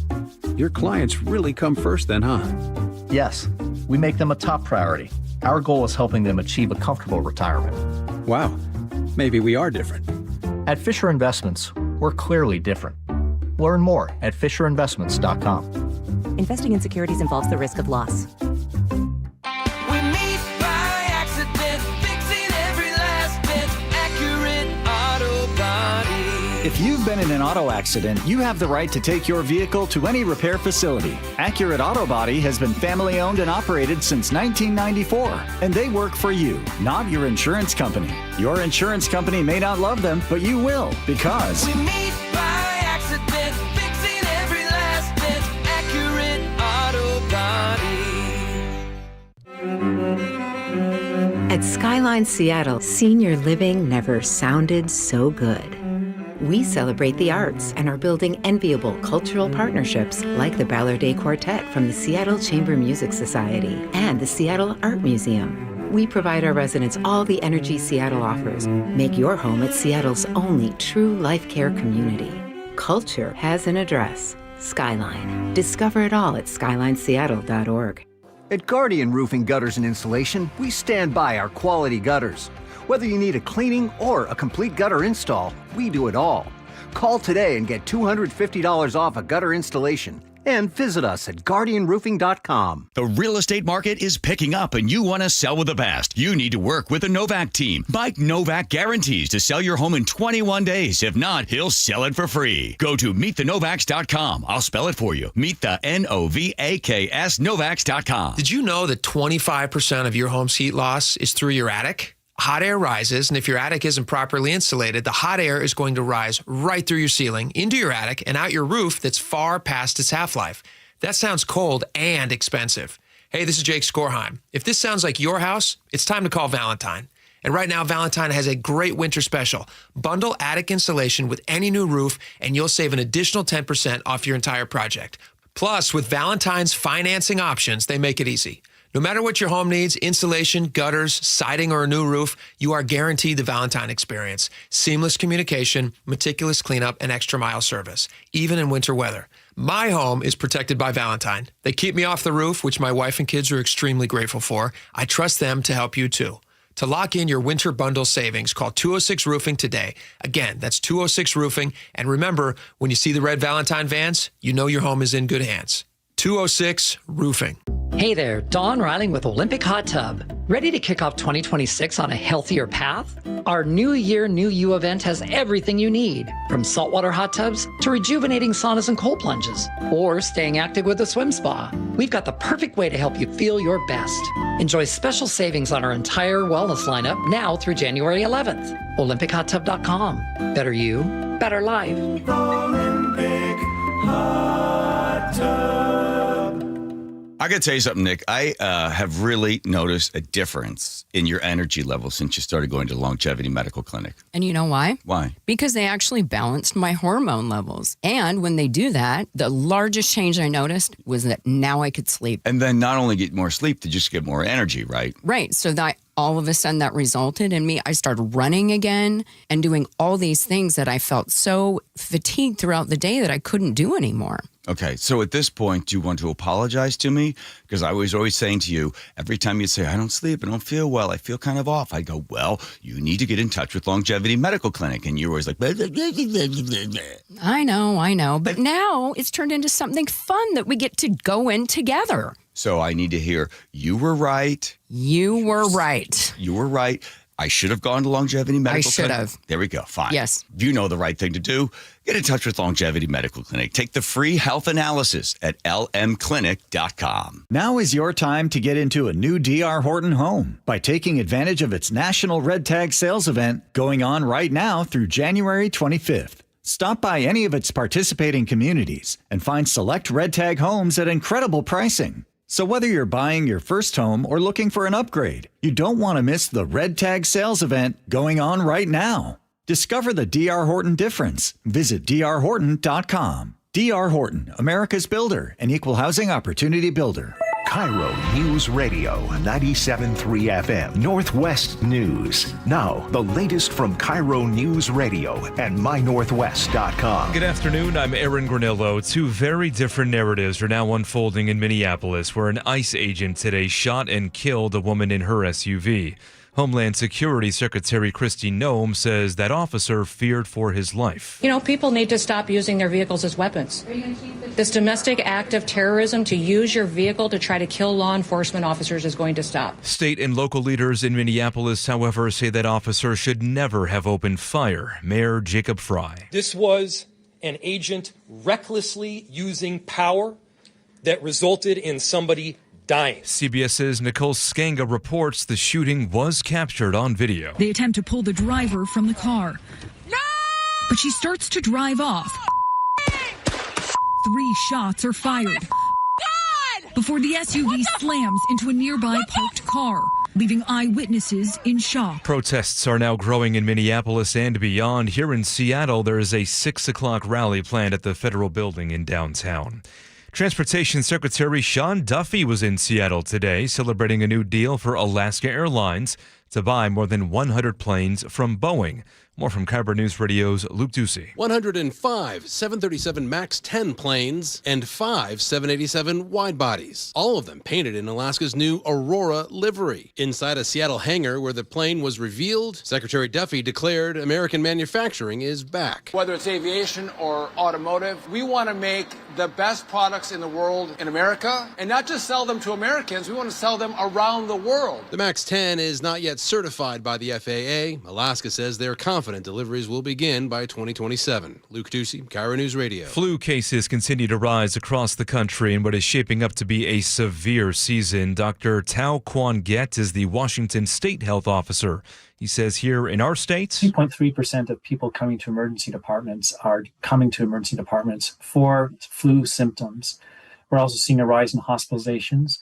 And so far this flu season, we've had 22 laboratory-confirmed deaths due to influenza. And he says that is likely an undercount. Nationwide, the CDC estimates at least 11 million flu cases so far this season. Let's go now to the real-time traffic desk at 4:32 with Nate Connors. Not a whole lot happening out there, Aaron. Bellevue to Everett and Seattle to Everett are both at 50 minutes. 405, you're solid between Kirkland and Alderwood. I-5 is solid from Lake City Way through Linwood. Everett to Marysville, just a 10-minute trip. South 5 heading into Seattle looks great. You'll eventually jam up near Northeast 50th, down to I-90. Linwood to Seattle, just 25 minutes. South 405 in Bellevue jams up at Northeast 8th now, past Cold Creek Parkway, and then you're going to break free right away. Bellevue to Renton, 25 minutes. Both lake bridges remain wide open. Seattle to Federal Way will take you a half hour. Renton to Puyallup on the Valley Freeways at 40 minutes, and Tacoma to Olympia, 45 minutes. KIRO News Radio, real-time traffic. I'm Nate Connors. More showers of rain and mountain snow through tomorrow. Some wet snow could also mix in for the morning tomorrow. Right now, 43 degrees in downtown Seattle. I'm Aaron Granillo, KIRO News Radio. Your best source for local news. You're listening to KIRO News Radio, Northwest News.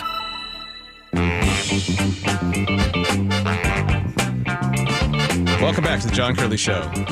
Greg Tomlin, Mike Lewis here. I like to. It was a chance in the last segment to discuss one of those rare moments where I agree with the Trump administration regarding restrictions, potential restrictions. We'll see if it happens on institutional purchasing of homes. This is another one. I get 2 in a row, so I'm feeling pretty good about myself and pretty good about this big open mind that I am trying to establish. You don't let your cognitive biases get in the way, or your motivated reasoning. I don't. I'm sorry? Wait, what was that? Motivated reasoning? What does motivated reasoning mean? It means you have a preconceived notion about something, and so when you're trying to form an opinion... reasoning, in other words. Well, it's a Jonathan Haidt term, okay? I don't know exactly what it means. So I guess my point is that this is the new dietary guidelines put forth by Robert Kennedy Jr. In the balance, I think the man has done way more harm than good regarding his discussions about other things involving actual science and vaccines. But I think I have agreed with him from the moment he started talking about processed food and American dietary guidelines. I could not agree more. There's things in the new guidelines that should be celebrated. Honestly, there's a couple of things I'm not. There's always going to be a couple things, but I would say in the balance. You ever hear it's great. It's a good thing. You ever hear the old line about remember what back in the days of the food pyramid? I was going to bring that up. In fact, yeah, the food pyramid was designed to make you look like it. Mission accomplished. Mission in my accomplished. Case. I mean, like it was, and it was clearly written by the cereal industry, right? I mean, there's no question that it was. I'm pretty happy with these guidelines, which include essentially, trying to get people to stop eating processed and ultra-processed food. Limitations, I think, personally, you want to get out on the fringe with me, I think sugar should be regulated as a controlled substance. I am not in any, and I'm not kidding around. I think that, thank you, I am not kidding. Treat it like fentanyl. It is, if you look at, maybe, yeah, and maybe we'll have all kinds of illegal dealing of locally refined sugar, right? But I think that there's so many problems directly associated with type 2 diabetes in this country, more vast than many of the other more popular fundraising grade diseases and conditions that we talk about. Type 2 diabetes is a killer, perpetual, and it's also a long-term killer and an expensive killer, and it is a result of bad dietary habits. Personally, I think a lot of the stuff in the new guidelines is terrific. By the way, I'm just going to throw this out there. 105,000 or about 100,000 people die per year due to opiate overdoses in the United States. 370,000 for obesity. There you go. Yeah, it's pretty wild and astounding, those numbers. And what are the implications of the food guidelines changing here? They're mostly going to have a profound impact on federally funded national school lunch programs, if you're wondering what this all means or how is this going to play out. And I was fascinated to see that RFK Jr. released an inverted food pyramid because I remember there were posters of the food pyramid up in my elementary school. They were on every box of food you bought in the store. I'm going to eat bread all day long, every single day. So this inverted food pyramid is quite fascinating. Cereal literally was recommended. Yes, that's right. Lucky Charms are good for me. Okay, but so at the top of this inverted food pyramid now is protein, dairy, and healthy fats, and vegetables and fruits, and bread is all the way at the bottom with whole grains. It shows an avocado right in the heart, right in the center, green beans, whole milk. It's just kind of fascinating to look at. And it also, I don't know, does it make you trust the so-called experts even less? Because within a matter of a few decades, we've completely flipped the pyramid upside down. Are we going to do that again in 30 years? Are we going to move it sideways and look west to east and go back and forth and back and forth? Or is this the final pyramid that we have finally made a breakthrough and realized this type of diet is best for you for all time? Well, I mean, I don't know that. But what I would say is that this is an evolution. I mean, people have been talking about the food pyramid being long before it disappeared, that it was the wrong way to eat food. I mean, many people had, and finally, it takes the government and like they say, turning a battleship. It takes it a long time for it to sort of recalibrate on these things. But the other thing that happened that I think accelerated this process a bit is that the food pyramid itself, which was a terrible way to eat, was a less terrible way to eat when we were way more active as people. Yes. And once we became less active and once we became much more, sort of internet and streaming based in terms of our entertainment and things like that, that's when all of this became a much more critical issue. And I think that, in a good way, accelerated the process of changing what the official government recommendations are that obviously most people ignore. But one of the great rules that I learned not even all that long ago, I should have learned it much sooner, was one quick and easy way to decide whether or not something's healthy for you to eat is look how many ingredients are involved in it. If it's an apple, there's just one. And if there is a couple of things, generally, but when you start reading a long list of ingredients on the side of a box, you can rest assured that's probably processed and probably in the balance worse for you than it is better for you. Just within the past few years, I was introduced to the term dead food, which, I hadn't heard before, but that's basically just a term that refers to I hadn't heard that highly processed packaged items lacking natural enzymes, nutrients, and vitality. We follow Iron Chef Dad on YouTube, and it's just a great chef that kind of does tutorials and he travels around and stuff, and he's always talking about if the food was like just alive or if it is currently alive or if it's dead food. Right. And it just completely expanded my mind and changed my way of thinking, because I grew up all American boy. We had processed foods just everywhere. I mean, that was like the center part of our meal plan. It's like you open the bag of something, and if it's salty, I mean, that's what you're eating all day long. And I've only within the past few years really started to think about ingredients. Like the longer the ingredients list, the worse it is for you. The more pure, the more recent it was alive, the better for you. And you can say that about fruits and vegetables too, being alive. That's what I use that term loosely. And weirdly enough, actually, Joe, can you look one thing up for me? Sure. So I've been repeating this in my personal life for 10 years, and the reason I haven't looked it up is because I just want it to be true so badly. Is I had read once, I don't know if you've read this, that when you said bad food in childhood, my thoughts turned to Velveeta. And love Velveeta. And I mean, like, it melts well. Like, it makes pretty great, it's good for the cheese pump at AM PM. Sure. But I had read that it actually is when it's originally manufactured, that it starts clear and they actually have to add dye. Whoa, that would be cool. To make it look like cheese. Could you find out while we're? But I had another thing I wanted to ask you. Fact check on the fly. Fact check. We're gonna come back to that. So I've got a question for you then. So when you see this list, I mean, do you feel like, all right, that's something that I'm pretty comfortable with. I've been moving that direction anyway. Are you in favor of this, or do you feel like this is not anything anyone's going to pay attention to? What do you think? I think people can tell on the YouTube KIRO Radio live stream I haven't been moving in this direction.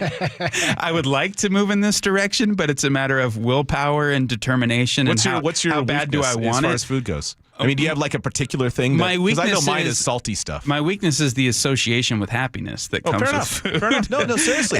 and what I've listened to people who are doing the Ozempic and Wegovy and whatnot is that those products just sort of quiet the voices in your head, which I think is the best potential outcome. And some people, it makes them nauseous and so forth. But it's the quiet voices in the head. It's the reward association with it's been a long day, stress eating or something like that. Raising the kids and work and having your mind go and having to. And then I need a little reward. I need a little kind of, oh yes, there it is. I got the sweetness on the lips, although it turns into a lifetime on the hips. Right. But I've gone back and forth. I've sort of gone up and down for the majority of my life. All right, Joe, what do you got for us? Okay, so it's not transparent. It's not, but dang it, it is white. Really? It is not cheese colored. They have to add. What about the opacity? Opacity? Yes. You can't see It's through not it. translucent. No, it's not translucent. Okay, I really kind of hoped for translucent. That would have been amazing. To make it amazingly disgusting. Okay, so some people were disappointed not to see alcohol on the inverted food pyramid that RFK Jr. Put out. Nevertheless, Dr. Oz spoke about the issue because a lot of people are wondering how much alcohol is okay. Is some just fine or none at all? And we might have to save this clip. Oh, is it? It's a tease then. Okay, good. Oh, that's a tease. We'll be right back. Dr. Oz. We'll see if we pay it off. All right. Nate Connors, can you let us know what's going on? Yes, sir. The Emerald Queen Casino's got our update. Bellevue to Everett, Seattle to Everett, plan on 50 minutes. Nothing real heavy here, but we do have solid backups on 405 from Kirkland to Alderwood, and you're solid on I-5 from Lake City Way through Linwood.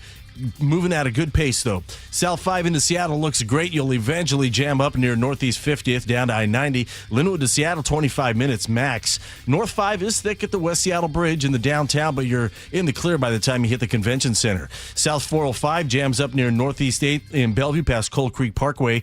Now northbound 405 jams up approaching 520. Looks like we've got a new blocking issue. Your backup starts almost back to I-90. Renton to Puyallup, 40 minutes. In the south end, it's solid from Algona all the way into Puyallup. That carries on to westbound 512 over to Canyon Road. This is just volume, no blocking issues. And eastbound 512, you're slow from I-5 over to Portland Avenue. Live professional boxing is back with the main event February 6th at the Emerald Queen Casino. The main event powered by WFC February 6th, only at Emerald Queen Casino, the entertainment capital of the Northwest. KIRO News Radio, real-time traffic. I'm Nate Connors. Seattle voters wanted change. I campaigned on affordability, on homelessness, on taxing the rich. Can Mayor Wilson live up to the promises of candidate Wilson? The self-proclaimed progressive socialist Managing high expectations. Trusted Northwest News voices you depend on. More government programs, which means more tax dollars. KIRO News Radio on 97.3 FM and the KIRO News Radio app. Guys, low energy, low drive, or strength not what it used to be? For many men, it's low testosterone. At Revive Men's Health Washington, start with a free T-check exam and consultation to get real answers.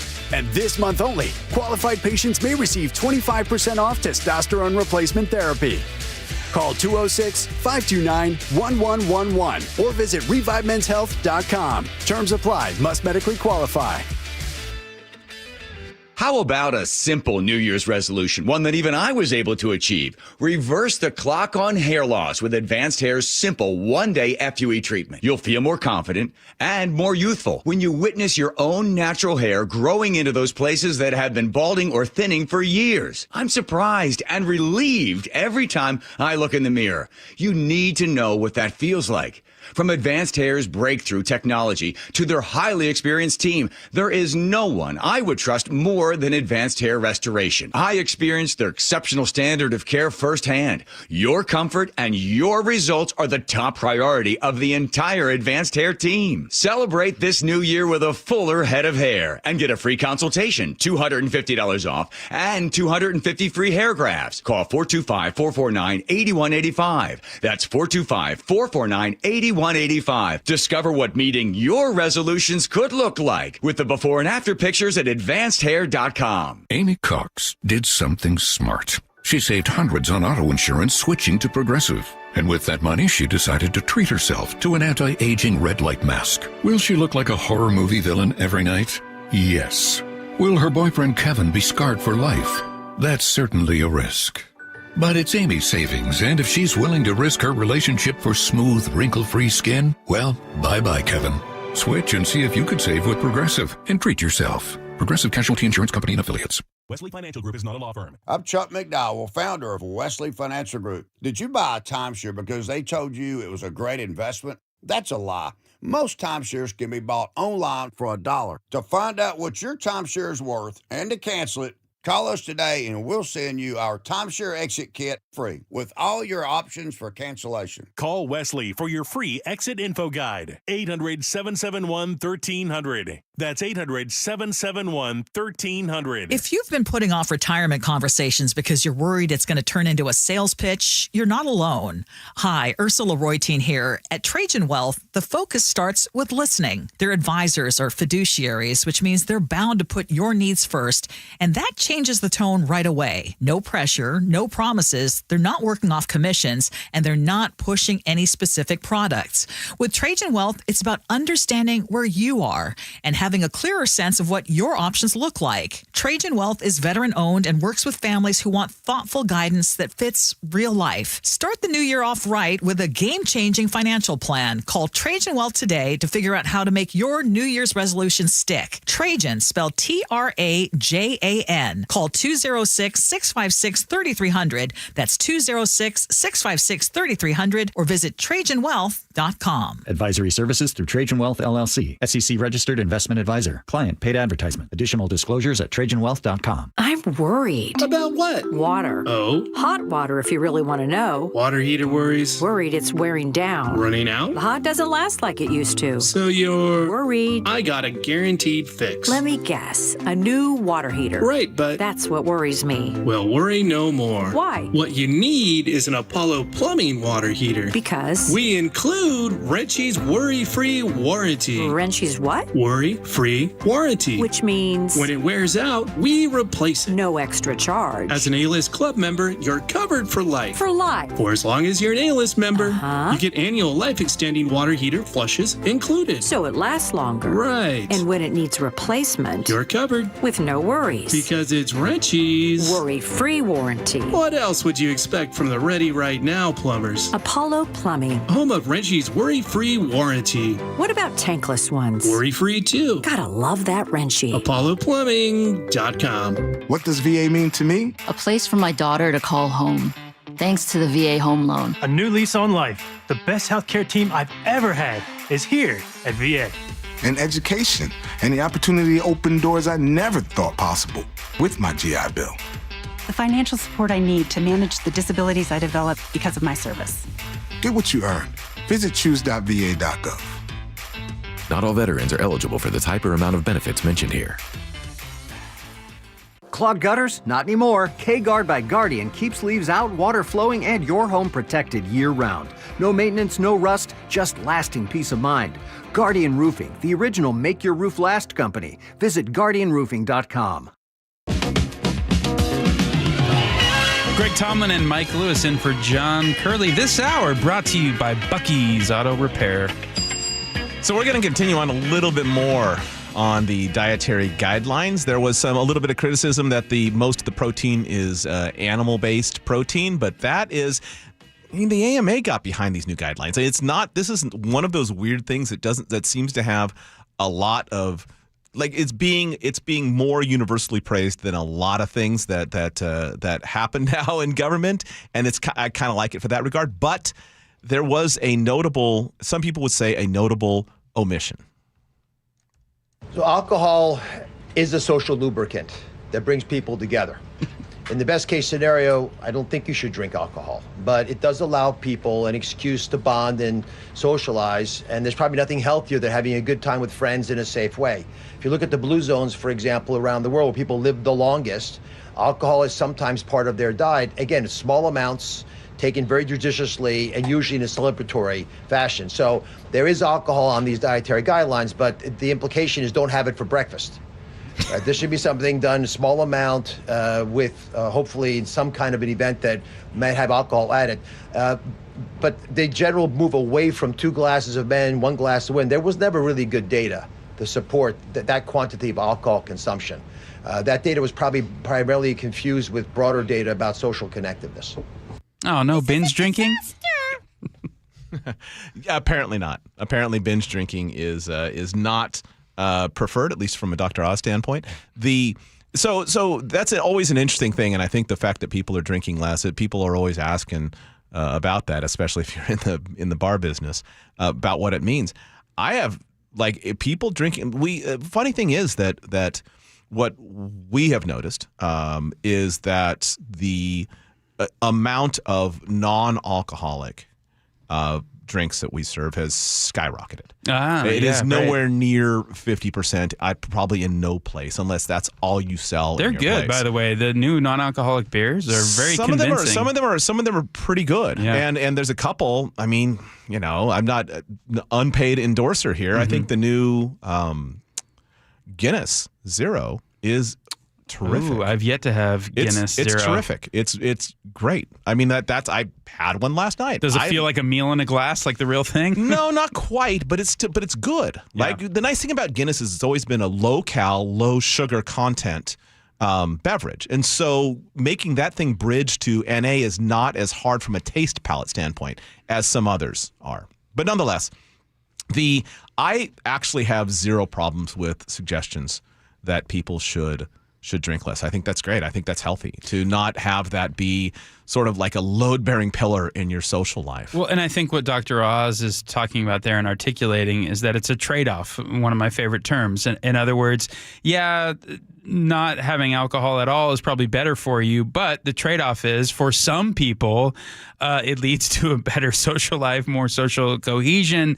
And when you have that positivity, when you have less stress, that can actually contribute to your longevity. So it's like, where's that balance for every person? It's going to be a little different. Cold turkey is appropriate for some, and a little bit is right for others. So I like that kind of common sense approach.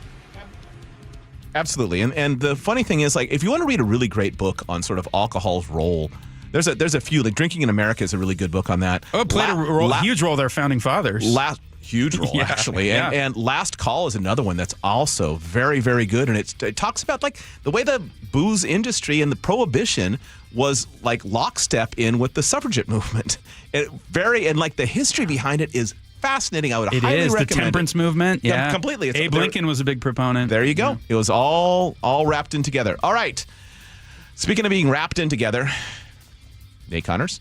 Yes, sir. We're looking at relatively light volumes on most of our major routes this afternoon. So let's direct our attention to our passes because all of a sudden we have a traffic alert westbound 90 along Lake Ketchlis at milepost 58. All westbound lanes are closed as first responders are on scene tending to a two-car collision where both cars ended up in the median. No estimated time to reopen our westbound lanes. Now, eastbound 90 are open. Traction tires are advised and oversized vehicles still prohibited over Snoqualmie Pass. Stevens Pass has the same restrictions. White Pass, traction tires are required. Chains required on vehicles 10,000 gross vehicle weight and over. Oversized vehicles also prohibited. And over at Blewett Pass right now, no restrictions. KIRO News Radio, real-time traffic. I'm Nate Connors. And so we are set. The road to the Super Bowl runs through Seattle. Seattle is going to win this football game. A single-season franchise record of 14 wins. The fourth number one seed in franchise history. Reaction. Just incredibly proud of them. Conversation. The road to the Super Bowl runs through Seattle. Complete coverage at mynorthwest.com and the home of the Seahawks. KIRO News Radio on 97.3 FM and the KIRO News Radio app. Eric Johnson here. I spent the past 30 years working to help make our community better informed, better protected when it comes to consumer issues, and better equipped to take on whatever life throws at us. That's why I love the free Washington Act. Better informed about the law, better able to protect ourselves on and off the road, and better off when all is said and done after an accident. Chris Davis didn't have to write these books. He did it because he saw a need. People who were in accidents or other legal situations didn't know what to do, what pictures to take, documents to request. Only a tiny fraction of the people who get these free books will ever become clients of Davis Law Group, but that's not the point. Chris wrote them because it was the right thing to do. The free Washington Accident Book Series is a must-have for drivers who want to be prepared for whatever the road might throw at them. Get yours at WashingtonAccidentBooks.com. Welcome back to Winter Hack Radio, the place for clever hacks to survive the season. Icy driveway? Well, try spreading sand or birdseed to help with traction. Snowy puppy paws? Well, grab a whisk, brush it off, done. Catch COVID-19? Well, just get Actually, there's no hack for COVID-19. But if you test positive, prescription medications for COVID exist. Ask your doctor if they're right for you. Visit PfizerForAll.com to learn more. Sponsored by Pfizer.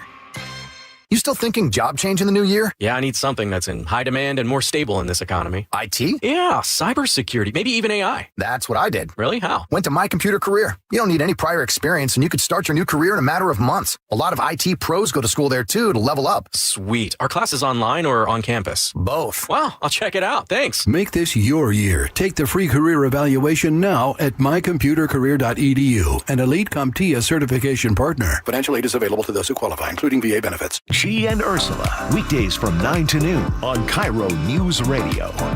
You're 62 or older, lots of equity in your home, and you want to pull some cash out, but a refinance or HELOC, well, it means a bigger payment. And the cost of selling your home, it's insane. So what should you do?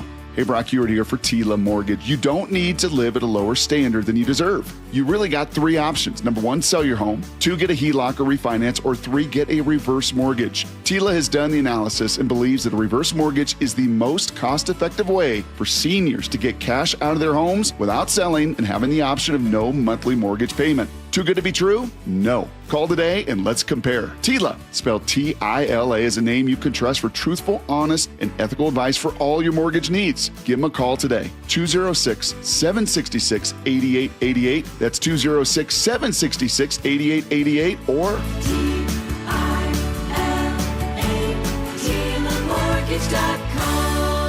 Insurance and property taxes are borrower's responsibility. Tila Mortgage LLC is a mortgage broker. NMLS 2472046. $5,000. That's the average amount of money people in the U.S. are now spending on gas in a year. $5,000. That's crazy. If you drive, you have to download Upside, the free app that gives you cash back every time you get gas. That's right. You can earn real cash back with Upside just by buying the gas you're already buying. You can literally start earning cash back today. I use Upside every time I fill up, and I've already made around $200-$300. You're putting gas in your car anyway. Why not get real cash back? If you like free money, download Upside. I'm saving the cash I earn from using Upside to help pay for a vacation later this year. Download the free Upside app now to earn cash back every time you buy gas. Use promo code CODE to get an extra 35 cents per gallon on your first tank. You can cash out anytime right to your bank, PayPal, or a gift card for Amazon and other brands. Just download the free Upside app and use promo code CODE for a 35 cents per gallon bonus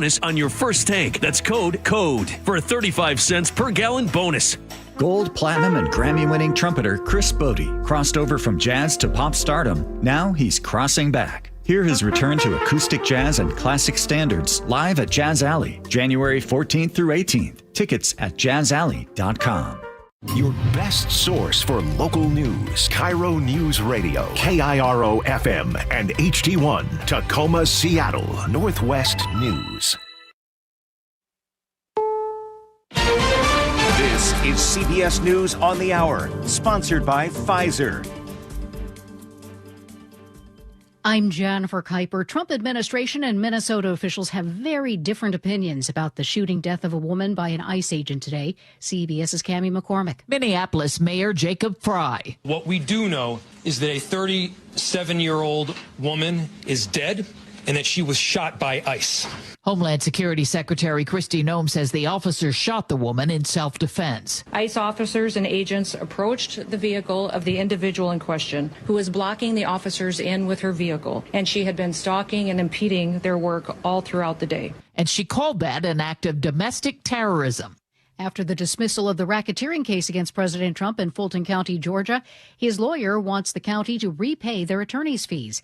WSB's Veronica Waters with more. County Commission Chairman Rob Pitts says this new law is uncharted territory. What we do know is that if we do have to pay, it will come from the district attorney's budget, which is provided to her by the Board of Commissioners. Fulton County District Attorney Fonnie Willis was disqualified for misconduct, and the prosecutor who appointed himself to the case declined to move it forward. Veronica Waters for CBS News, Atlanta. A new CBS News poll on the U.S.'s recent actions in Venezuela finds that most Americans think the Trump administration is trying to get access to Venezuela's oil and expand U.S. power in the region, and that's a turnoff.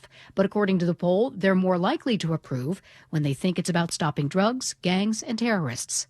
President Trump's recent statements about taking over Greenland have raised many questions globally. White House Press Secretary Caroline Leavitt is asked why the president wants it. The president has been very open and clear with all of you and with the world that he views it in the best interest of the United States to deter Russian and Chinese aggression in the Arctic region. President Trump has signed an executive order which will withdraw the U.S. from 66 international organizations, including the UN's Population Agency and the UN treaty that establishes international climate negotiations. Most of the targets are groups that focus on climate, labor, and other issues that the Trump administration has categorized as catering to diversity and woke initiatives. The son of famed director Rob Reiner appears in court for a second time on charges of murdering his parents. CBS's Gwen Baumgardner in Los Angeles with the latest development. At the scheduled arraignment today, we learned that Reiner's high-profile attorney, Alan Jackson, is removing himself from the case. Reiner now will be represented by a public defender. Because of the change in representation, today's arraignment was postponed for a second time until February 23rd. Stocks closed mixed on Wall Street today. The Dow fell 466 points after... You still got it, but your immune system weakens as you age, making it harder to fight flu, pneumococcal pneumonia, RSV, and COVID-19. Ask your doctor or pharmacist which vaccines you need. Sponsored by Pfizer.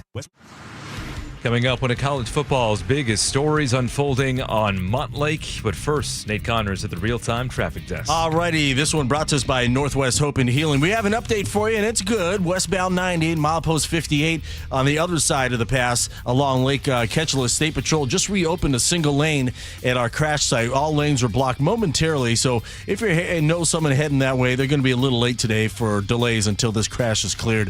Here in Seattle, southbound 99 at the First Avenue South Bridge, a crash blocks your left lane. You're backed up on the East Marginal. South 5 into Seattle slows at Ravenna down to I-90. Seattle to Everett and Bellevue to Everett are both approaching 1 hour and 55 minutes.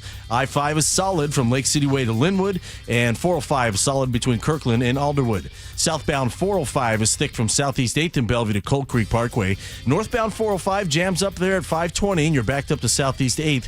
Renton to Puyallup at 40 minutes, and it's also 40 minutes from Tacoma into Olympia.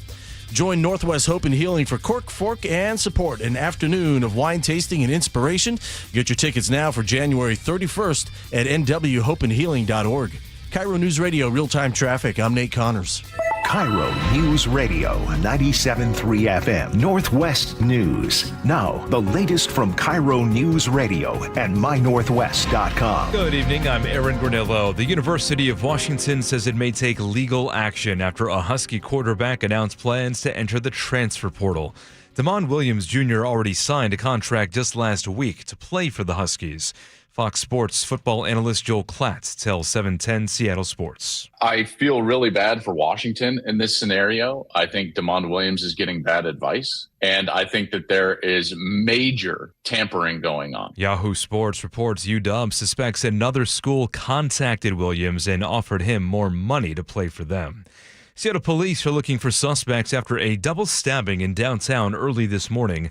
KIRO News Radio's James Lynch with details. The stabbings happened around 6:30 at Freeway Park in downtown Seattle near I-5. When officers arrived, they found two men, 35 and 38 years old, with stab wounds. Here's SPD Detective Brian Pritchard. Witnesses at the scene told officers that it was about three males that were wearing black clothing that robbed the victim shortly before the assault. An SPD K-9 was brought in, but so far, no suspects have been located. James Lynch, KIRO News Radio. New technology could be helping the King County Sheriff's Office fast-track DNA test results from crime scenes. Sheriff's Captain Chris Leba says those machines can deliver results in just 90 minutes. It's within 100th of a percentile that the system says these are likely related. So, 99.999%. He says sometimes those results can take months. Deputies hope to use this new technology by the end of this month.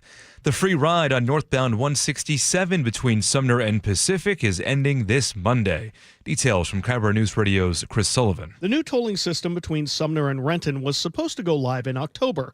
The state postponed tolling on the initial 6-mile section to Pacific because of the bridge strike damage to an overpass that reduced the lanes of traffic. The rest of the corridor did go live in October. But now that the overpass has been fixed, that section of express toll lane can now join. The new toll lane allows solo drivers to pay their way in with the hopes of a faster trip. Chris Sullivan, KIRO News Radio. Now to your weather update. We'll have more showers with rain, mountain snow through tomorrow. Some wet snow also possibly for for lower elevations tomorrow morning. Right now, 42 degrees in downtown Seattle. I'm Aaron Granillo, KIRO News Radio. Your best source for local news, serving Western Washington and the world with a KIRO Newsradio app. Always streaming live on your smart speakers. You're listening to KIRO Newsradio, Northwest News. This is the John Curley Show on KIRO Newsradio. Greg Tallman and Mike Lewis in for John Curley tonight. Minneapolis, Minnesota is on edge after a woman was shot and killed by an ICE agent. Narratives across the political spectrum are taking shape. Minnesota officials are calling this a murder. The federal government is designating the woman who was killed as a domestic terrorist. What is the truth? How do we make sense of what happened here? There are multiple smartphone videos that were taken of the incident that are circulating across the internet. So everyone can form their own opinions based on selective angles, a small amount of context, and our preformed opinions about the Trump administration's immigration enforcement policies. Mike, I'm disgusted with how government officials across the board have handled this situation so far, making reckless statements without regard to the impact of their inflammatory words, trying to capitalize on this story one way or another. Let's start with the mayor of Minneapolis, Jacob Frey. They are already trying to spin this as an action of self-defense. Having seen the video of myself, I want to tell everybody directly, that is bull. This was an agent recklessly using power that resulted in somebody dying, getting killed. To ICE, get the out of Minneapolis. We do not want you here. Your stated reason for being in this city is to create some kind of safety, and you are doing exactly the opposite. A much different tone taken by Kristi Noem, the Secretary of Homeland Security. You asked about a shooting that we just had in Minneapolis, Minnesota. It was an act of domestic terrorism. What happened was our ICE officers were out in an enforcement action. They got stuck in the snow because of the adverse weather that is in Minneapolis. They were attempting to push out their vehicle, and a woman attacked them and those surrounding them and attempted to run them over and ram them with her vehicle. Protests already happening all day in Minneapolis. We'll see if they continue throughout the night. This is a politically charged situation here, and someone tragically lost her life. The only thing that matters to me, Mike, here is the evidence and the law, as John Adams once famously said when he was defending British soldiers after the Boston Massacre. The law is deaf as a snake to the clamors of the populace. How are you interpreting today's events in Minneapolis? I've seen some of the video. I don't think that. This is a difficult one because I've not seen all of it. So I'm going to withhold judgment. I do think that there has been kind of a tacit agreement that the ICE agents can get pretty aggressive. I don't know that is always the right way to approach these sort of things. I think that when you get aggressive, and police officers would tell you the same thing, when you get aggressive, you get in kind. And so there are ways of de-escalating and escalating. And it feels to me like on the natural. Now, does that mean that someone should have tried to, for whatever reason, drive past them, drive into them, do something like that, get scared and do like aggression meets panic or another form of aggression typically. And so I don't know. I mean, I don't know what happened here. What I'm seeing is it feels like broadly speaking, a lot of the ICE investigations are provocations. They're rather than actual enforcement, given who they're rounding up. But should immigration laws be enforced? Of course they should be. Is it necessary to do like highly publicized raids in cities that did not support the president, which is largely what's happening? That seems provocative, right? I mean, is it purely provocative? Probably not. I'm super. It's awful what happened, and I really don't like the fact that it feels like getting this thing to happen is a subtext of what is actually going on. Like this is actually, as they like to say in the tech industry, feature, not a bug. My goodness. Yeah, this is a tough one. And unfortunately, I think what we're seeing here is a rush to judgment by everyone, because what is most important is that you're first with the narrative, not most correct with your narrative. And that's highlighted by the audio cuts we just heard from Kristi Noem and Mayor Jacob Frey. I've seen multiple videos from multiple angles here to try to form an opinion, but let us remind listeners that this case might take months or a year or years to adjudicate, right? That's American jurisprudence. At least. At least, right? Okay, so I hate that our leaders feel like they need to form a conclusive opinion the day something happened with limited information. So I could imagine the mayor of Minneapolis seeing one video and going, oh, I know exactly what happened here, and I'm going to stress my opinion on it as if it is the narrative. And then all of a sudden, you haven't considered the side effects of what pumping that narrative into the public might cause people to do next. And so best I can tell, there's a woman who's in a neighborhood in an SUV, and she's horizontal in a street. And it appears like, again, I'm going to say appears and allegedly, because I don't know. This is just the best I can make sense of it. It appears she's blocking ICE agents from moving down the road.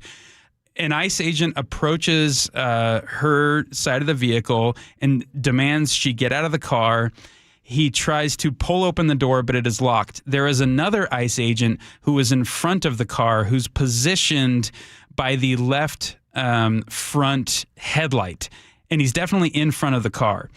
She begins to move the car, and if you slow it down frame by frame, like the JFK assassination film, the Zapruder film, you can see he is still in front of the car when she starts to move. And this is going to be, I think, the fulcrum of his argument in court, which is that he feared for his life. And from what I understand, the law says that if an agent thinks that their life may be in immediate danger, or that they might be in danger of being imminently maimed, they can then take lethal force. And the question here at hand will be, does that officer have a legitimate argument to claim that his life was in danger? And he has a split second to react. And I think some people can interpret that, he might have been warranted fearing for his life, especially if there's another angle that shows the car maybe brushed him slightly. Others might say this was ridiculous, kind of what you stated, which is ICE did not de-escalate this, and she appears to be driving away. You could also make that case as well, but these arguments will be had in court, and I think it's a close enough call at this juncture from what I'm seeing in my chair, 2,000, 3,000 miles away, to where arguments on both sides should see their day in court. And I think it's sick that the likes of Tim Waltz and Jacob Frey and Kristi Noem have just spoken with certainty about what took place. I think it's gross. Yeah, but it's par for the course, right? And it shouldn't be. I completely agree with you. It shouldn't be. I mean, this is. But like I said before, I think that I think a fatality is probably unlikely as part of what is desired here, but I think provocation is desired. And I think that is because it's just too odd to make the argument that illegal immigration only occurs in cities that have, liberal leaders, right? I mean, I don't think that makes logically a whole lot of sense. I mean, if you look at the immigrant population in Birmingham, Alabama, for example, or Salt Lake City, it seems odd to me. But I don't. Am I saying that they wanted to go in there and have ICE agents kill people? Of course, I don't think that that's true. I don't think that it's. But I don't think it's outside the boundaries to think like this is the type of thing that is going to get people very spun up, which it did. Yeah. I mean, this is, and again, there's going to be a protest tonight at the federal building in Seattle. Feature, not bug. I think that this is a type of thing, especially heading into midterm elections, that we're going to see more of, not less of, because there's a desire to see people really emotional about this and activated on on one side, and then the other side is going to get their own people just as activated, in opposition. And you pick your side. But I guess I want to be one of those people that says, don't take the rage bait. Oh, I agree, 100%. And I understand it. Like, the consequences here were deadly, and a human being lost their life, and it's tragic, and it's terrible, and it's awful. And the justice system will play out. Everyone will have their day in court here. I hate the immediate emoting and the visceral reactions from people who should be more responsible than that. But I think that also, so would this have happened? So that there is some concerns, I think, and this has been stated on the right and on the left, about the rapid hiring of ICE agents and the fact that some people are coming in with really poor background checks, if any at all. This borders on insinuation. We don't know enough about the officer yet who did commit the shooting. We don't know anything about as far as I know. And one of the reasons, this is what I was getting to, one of the reasons we don't know anything about it is even the attire is designed to be provocative. I mean, police officers who could just as easily be doxxed and have all those same reasons, those same sort of rationales for obscuring who they are. My point was that I think if that was a police officer, a Minneapolis police officer, I don't think this plays out in the same way. That's a person who maybe you might know, certainly someone who is not masked with no identifying things on them at all. Maybe occasionally they'll have a T-shirt or some sort of badge maybe on their bulletproof vest. I think that kind of stuff does not de-escalate. And I think in this particular case, if that's a Minneapolis police with a full face in view, trying to talk to you and not yelling through a mask, I think that this situation probably plays out a little bit differently. I did see an interview with a witness, and take it for what it's worth. Again, the authorities are going to pour over so much evidence here and interview so many witnesses. This is one witness, one account that I saw on Minneapolis TV. This person being interviewed by local media said this woman was going around the neighborhood warning people that ICE was in the neighborhood. So in other words, kind of trying to obstruct what they think are their appointed duties to carry out. And ICE was getting frustrated.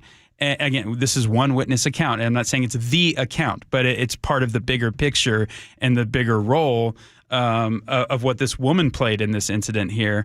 And I don't know. I don't want to insinuate anything more at the risk of inflaming more tensions. I think my overarching point here is I'm disgusted with what I view is an irresponsible messaging coming out of the federal government, Trump, Noem, and Minnesota officials here. Can we hear again from Jacob Fry on another comment that he made during a press conference today? There's information out there that people tried to help the woman that was shot, and ICE officers then pointed guns at them and told them to leave.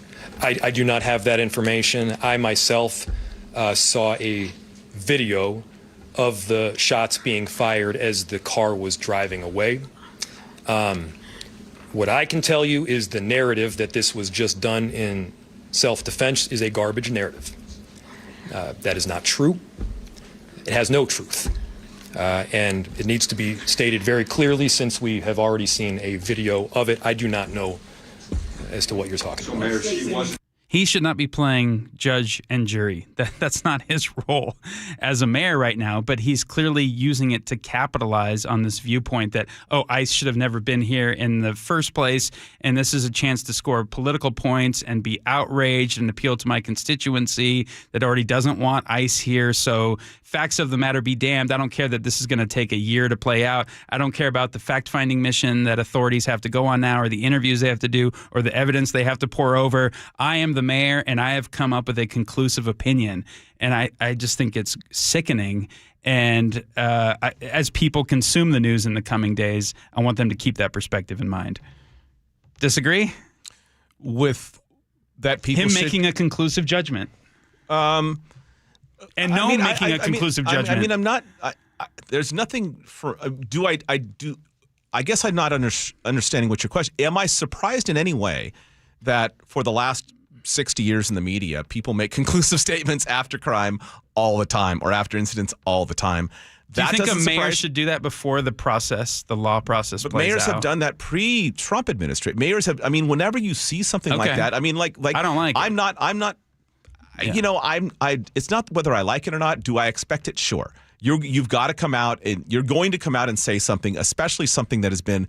Remember, this is not a new arrival of immigration officers to Minneapolis. This has been an ongoing, this has been a cauldron that has been at low boil, and then that somebody ramped it to high boil. I'm surprised it took this long, to be honest with you. I'm completely surprised it took this long. I mean, in every city where this has happened, there's been these in LA, the same stuff was happening. And so it seems to me like if you know it's happening and you've got evidence in other cities where you know this is happening, and then you put people in Minneapolis, it's probably designed to make this happen again. I think that there's something more going on here than just, I don't think there's intent to kill innocent people. I do think that there is intent to ramp up tension and bring attention to, at best, a problem of illegal immigration, and at worst, to bring in turmoil to cities that, again, if you look at where it's happened, cities with Democrat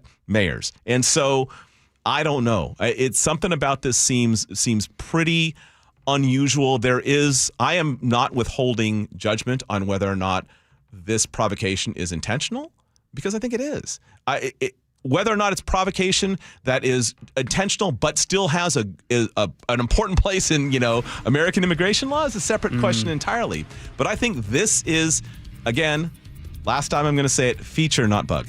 We all remember the killing of George Floyd in May 2020. Also happened in Minneapolis, Minnesota. Also involved a law enforcement agent killing a civilian, and we saw what happened in the aftermath there. That's perhaps where the similarities end and the differences begin, because there are stark differences to these respective cases as well. But we're kind of all taking a wait-and-see posture at what happens in Minneapolis, because some view it as a powder keg ready to explode again.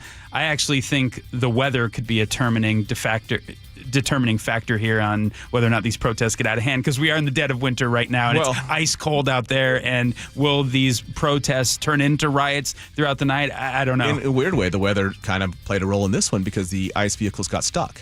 And that's really what sort of led to the whole thing. I mean, that sort of allowed people to gather around, and that's what ramped up the tension, weirdly enough. Greg Tomlin and Mike Lewis in on the John Curley Show. Time to send it on over to Nate Connors at the Real-Time Traffic Desk. Thanks, Greg. The Emerald Queen Casino has our update. We've got a collision down in Tacoma, South 5 at that State Route 16 curb. It's blocking your right lane. You're backed up to Wild Waves. Federal Way to Tacoma is going to take you 20 minutes. Once you get through this, though, that trip into Olympia isn't bad at all. Minimal slowing at JBLM, and again, heading into Olympia. Tacoma to Olympia is another 40-minute trip. Over in Puyallup, as you head into Puyallup, southbound 167 is packed from Pacific all the way onto westbound 512, and that doesn't let up till you get around that South Hill curve. This is just volume. Renton to Puyallup overall on the Valley Freeway is just 35 minutes. Here in Seattle, South 5 slows from Northgate to I-90, gets pretty thick in the U District, 25 minutes from Linwood to Seattle. North 5 jams up approaching the West Seattle Bridge in the downtown, and southbound 405 is thick from Southeast 8 past Coal Creek Parkway, and then you'll open up pretty quickly. Live professional boxing is back with the main event February 6th at the Emerald Queen Casino.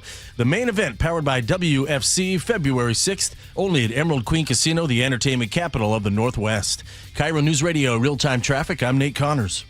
This is your city. Seattle voters have spoken, and they wanted change. Wilson really resonated, especially with some younger voters. On the terms of working people, make it work for them. Katie Wilson is just actually not afraid to say she's a socialist. What challenges does the political newcomer face once taking office? Never having any managerial experience. Stay with KIRO News Radio and MyNorthwest.com for the latest. Change takes time, and we don't give it time. And the KIRO News Radio app. Eric Johnson here. I spent the past 30 years working to help make our community better informed, better protected when it comes to consumer issues, and better equipped to take on whatever life throws at us. That's why I love the free Washington Accident book series from Davis Law Group.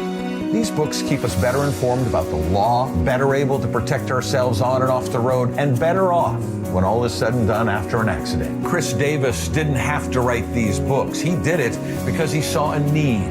People who were in accidents or other legal situations didn't know what to do, what pictures to take, documents to request. Only a tiny fraction of the people who get these 3 books will ever become clients of Davis Law Group, but that's not the point. Chris wrote them because it was the right thing to do.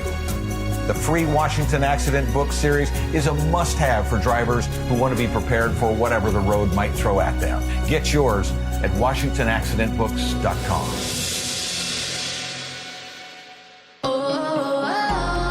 My perfect day has sand, salt water, and friends. But my moderate to severe plaque psoriasis can take me out of the moment. Now I'm all in with clearer skin thanks to Skyrizi. Risankizumab Riza, a prescription-only 150 milligram injection for adults who are candidates for systemic or phototherapy. With Skyrizi, most people saw 90% clearer skin, and many were even 100% plaque-free at 4 months. Skyrizi is just 4 doses a year after 2 starter doses.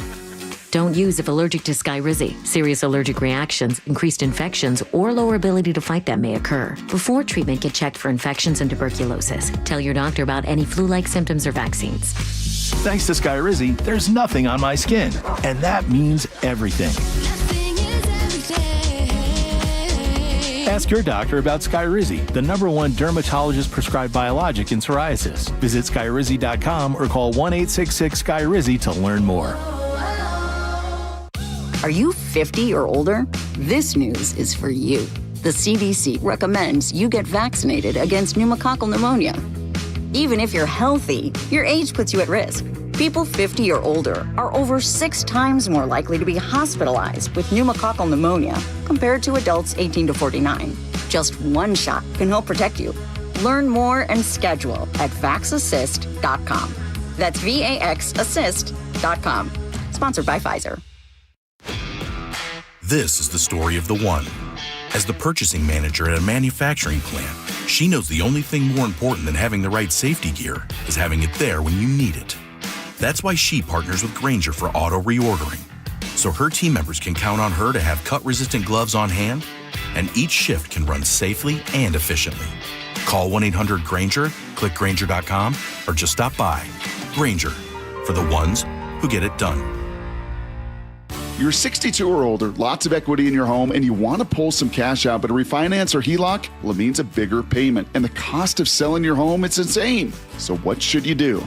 Hey, Brock Hewitt here for Tila Mortgage. You don't need to live at a lower standard than you deserve. You really got 3 options. Number 1, sell your home. 2, get a HELOC or refinance. Or 3, get a reverse mortgage. Tila has done the analysis and believes that a reverse mortgage is the most cost-effective way for seniors to get cash out of their homes without selling and having the option of no monthly mortgage payment. Too good to be true? No. Call today and let's compare. Tila, spelled Tila, is a name you can trust for truthful, honest, and ethical advice for all your mortgage needs. Give them a call today. 206-766-8888. That's 206-766-8888 or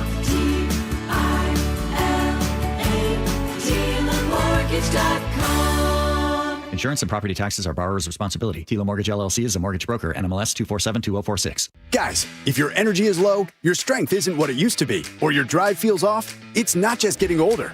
For many men, it's low testosterone. At Revive Men's Health Washington, you can start with a free T-check, exam, and consultation, so you get real answers about your testosterone levels and overall health. And this month only, qualified patients may receive 25% off testosterone replacement therapy. This isn't guesswork or one-size-fits-all treatment.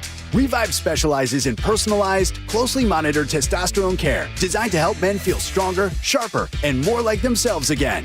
With over 120,000 patients treated since 2011, Revive Men's Health is trusted for results, not hype. If you've been putting this off, now is the time to act. Claim your free T-check and consultation and see if you qualify for 25% off TRT. This month only. Call 206-529-1111. That's 206-529-1111. Or visit ReviveMen'sHealth.com. Terms apply, must medically qualify. KIRO News Radio 97.3 FM Northwest News. Now, the latest from KIRO News Radio and mynorthwest.com. Good evening, I'm Aaron Granillo. The Trump administration and officials in Minnesota have very different opinions about today's shooting by an ICE agent that killed a woman in Minneapolis. CBS's Cami McCormick reports. Minneapolis Mayor Jacob Fry. We've dreaded this moment since the early stages of this ICE presence in Minneapolis. Minnesota's Governor Tim Walz. From here on, I have a very simple message. We do not need any further help from the federal government. To Donald Trump and Kristi Noem, you've done enough. Noem insisted the woman tried to run over ICE agents. It's very clear that this individual was harassing and impeding law enforcement operations. Our officer followed his training. He was treated at a hospital and released. Protests are growing in Minneapolis and beyond. There is a rally planned at the Federal Building in downtown Seattle in about 30 minutes. Big news today for two Washington-based businesses. Alaska Airlines placing its largest order in company history to buy more than 100 planes from Boeing. CEO Kelly Ortberg says the company has been working closely with Alaska since that door plug blew off a 737 MAX 9 2 years ago. We've listened to you. You've given us good ideas, and I hope that we can continue that benchmarking as we continue to always look for improvements in the safety and quality of our processes. Order includes 5 787 Dreamliners and more than 100 737 MAX 10 planes. Those have not yet been certified by the FAA. A judge rejects Amazon's bid to dismiss a COVID-19 price gouging lawsuits. KIRO Newsradio's Jillian Raftery with more. A Seattle-based law firm launched the consumer protection lawsuit, claiming Amazon jacked up prices for key products during pandemic shortages. Reuters looked at the complaint, which said prices for Aleve pain tablets went up 233%, while prices for some toilet paper shot up more than 1,000%. Plaintiffs want refunds for consumers who paid unfair prices. Lawyers for Amazon asked to dismiss the case and claimed Washington's laws on pricing were vague. But a judge said that argument was unpersuasive. Jillian Raftery for KIRO News Radio. Let's go now to the real-time traffic desk at 5:33. We check in with Nate Conn. Thanks, Aaron. In Tacoma South 5 at State Route 16, we're on scene of a collision blocking that right lane. You're backed up all the way to Wild Waves there in Federal Way. Once you reach the Puyallup River Bridge, this turns into a parking lot. Federal Way to Tacoma is now pushing a half hour.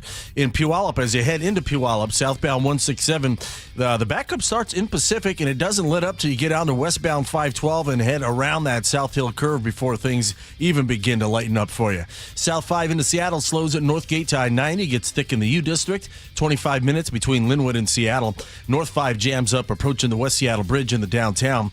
South 405 is packed from Southeast 8th past Cold Creek Parkway. Seattle to Everett has improved to 40 minutes. Bellevue to Everett, 45 minutes. It's still slow from mid-Bellevue all the way into Alderwood with some pockets of clearing here and there. KIRO News Radio real-time traffic. I'm Nate Connors. Now to your forecast, going to see some showers tonight for the lowlands, mountain snow through tomorrow. That winter storm warning continuing until 4 p.m. on Thursday. Right now, 41 degrees in downtown Seattle. I'm Aaron Granillo, KIRO News Radio. Your best source for local news. You're listening to KIRO News Radio, Northwest News. Greg Tomlin and Mike Lewis filling in for John Curley this hour, brought to you by Will Cox Family Farm Eggs. Do you consider yourself, and actually you can text in on this one, do you consider yourself an introvert or an extrovert or something in between at work? 888-973-5476. This next story, I like the story a lot because I think that we're in a really interesting moment in time to explore the implications of it with remote work. And this is that office, the story is headlined, office introverts want the boss to understand their plight. In other words, these are people who go to work and they probably keep to them, and they keep to themselves, and they don't get, they're not the center of social attention. They're not making a lot of noise. They tend to be inward facing, and they feel at times like their bosses don't quite get them. Like they're not as gregarious, not as friendly, not as inclined to make those social connections in the workplace like some people do. And before we get into sort of some more details, just a quick question for both of you two. Aaron, you're still in here. Maybe you can answer this as well. Yeah. Do you consider yourself Greg, do you consider yourself an introvert or an extrovert at work? And I know that you also have, Greg, actually, for those who don't know, has a set of workplace rules on contacting other people that I actually like. So go ahead, Greg. I actually think it's less interesting what we designate ourselves and more the impression we give off to others on whether or not we're more introvert or extrovert. Because I think personally I fall somewhere kind of in the middle of the spectrum, but I might be blind to the fact that people view me completely differently. What about you, Joe? Joe, how do you view I view myself pretty extroverted. Greg, you are too. I mean, you think extroverted? Oh yeah. Okay. You go to the kitchen, I can hear you talking about. Oh great! You're blabbing on and on and on. Anybody that works here that doesn't realize that kitchen is like one of these megaphones that whatever you say in there is amplified to all. That's a good point. I hadn't noticed, but it's very true. I shouldn't have said what I said about Mike earlier in the kitchen, but I'm an extrovert for sure. In fact, Greg and I had an interaction in the restroom today. Oh my! Oh really? Yeah, that was a little awkward for me. That was a little weird. Yeah, Greg didn't see me coming. And I said, "Hey, what's up, Greg?" And he's like, "Who is that?"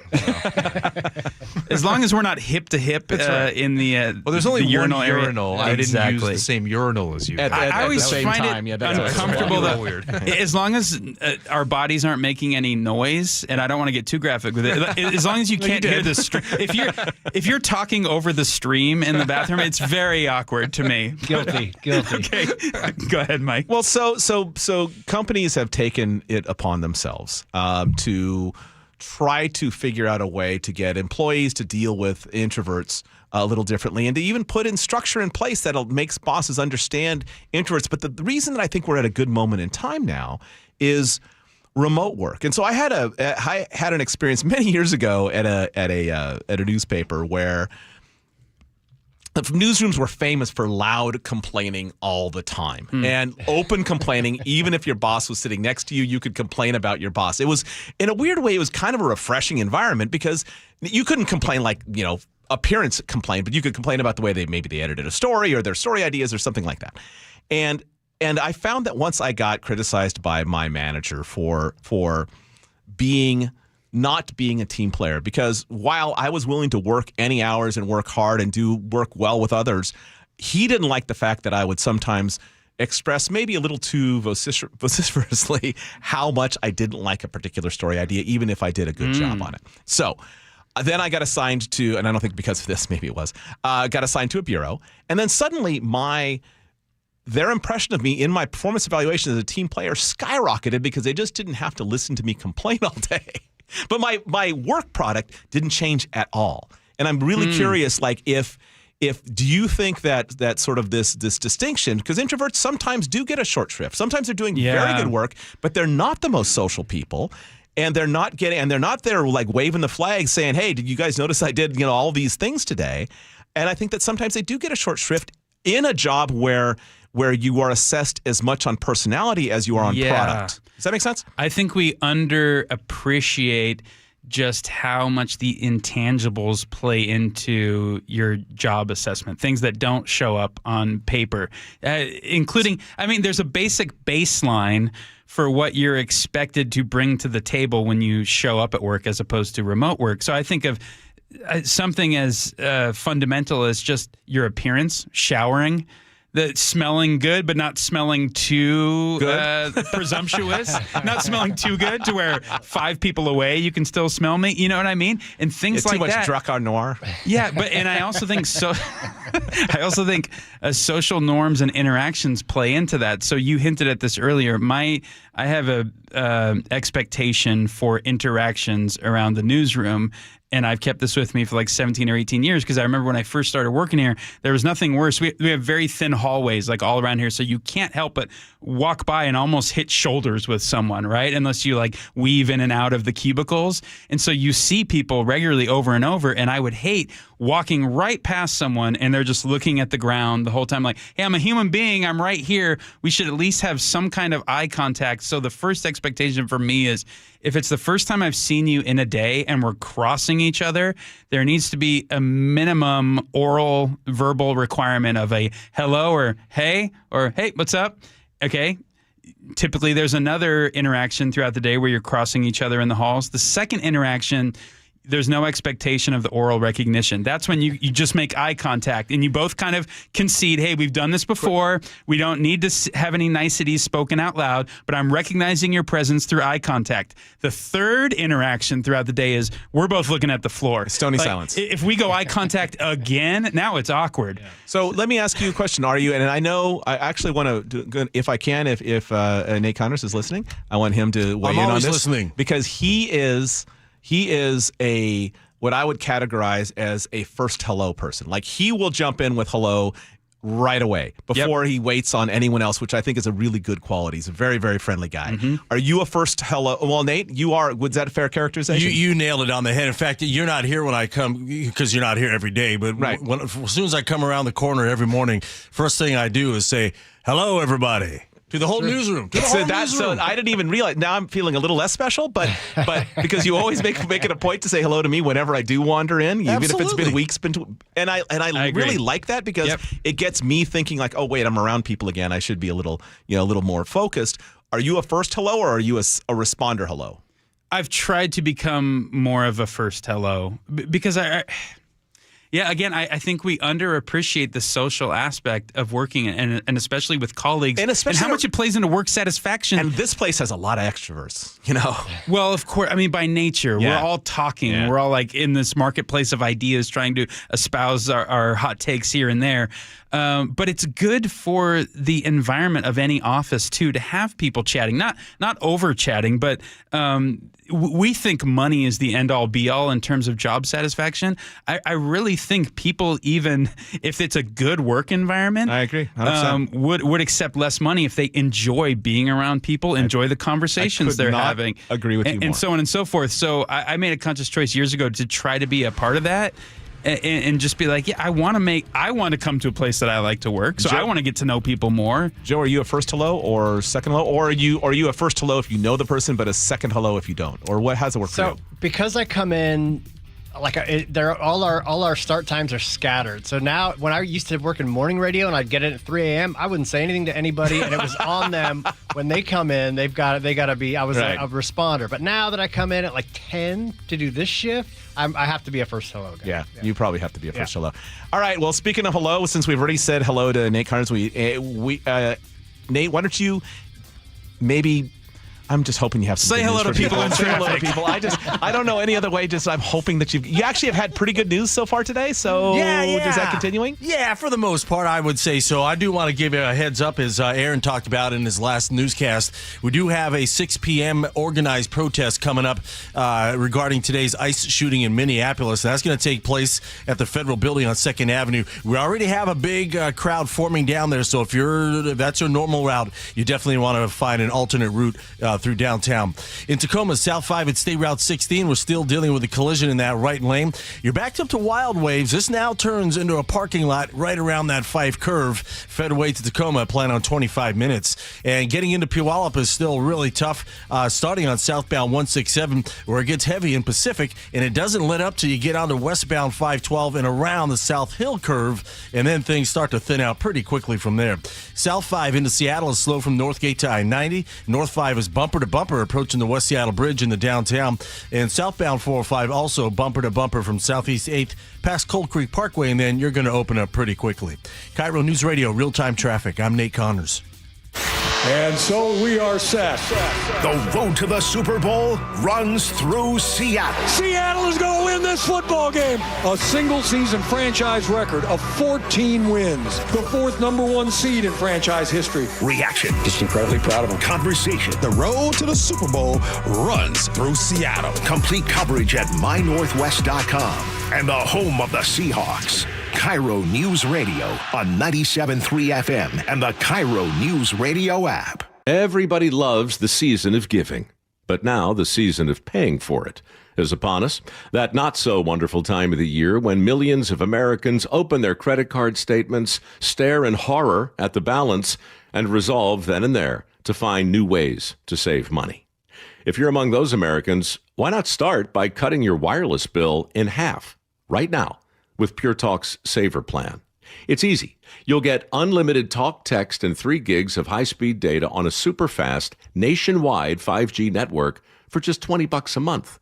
Just dial pound 250, say Mike Rowe, and you'll save an additional 50% off your first month. Ho, ho, ho. And if you're active or former military or a first responder, you'll save an additional 20% every single month. That's pound 250. Say Mike Rowe for the gift that keeps on saving from America's wireless company. Pure Talk.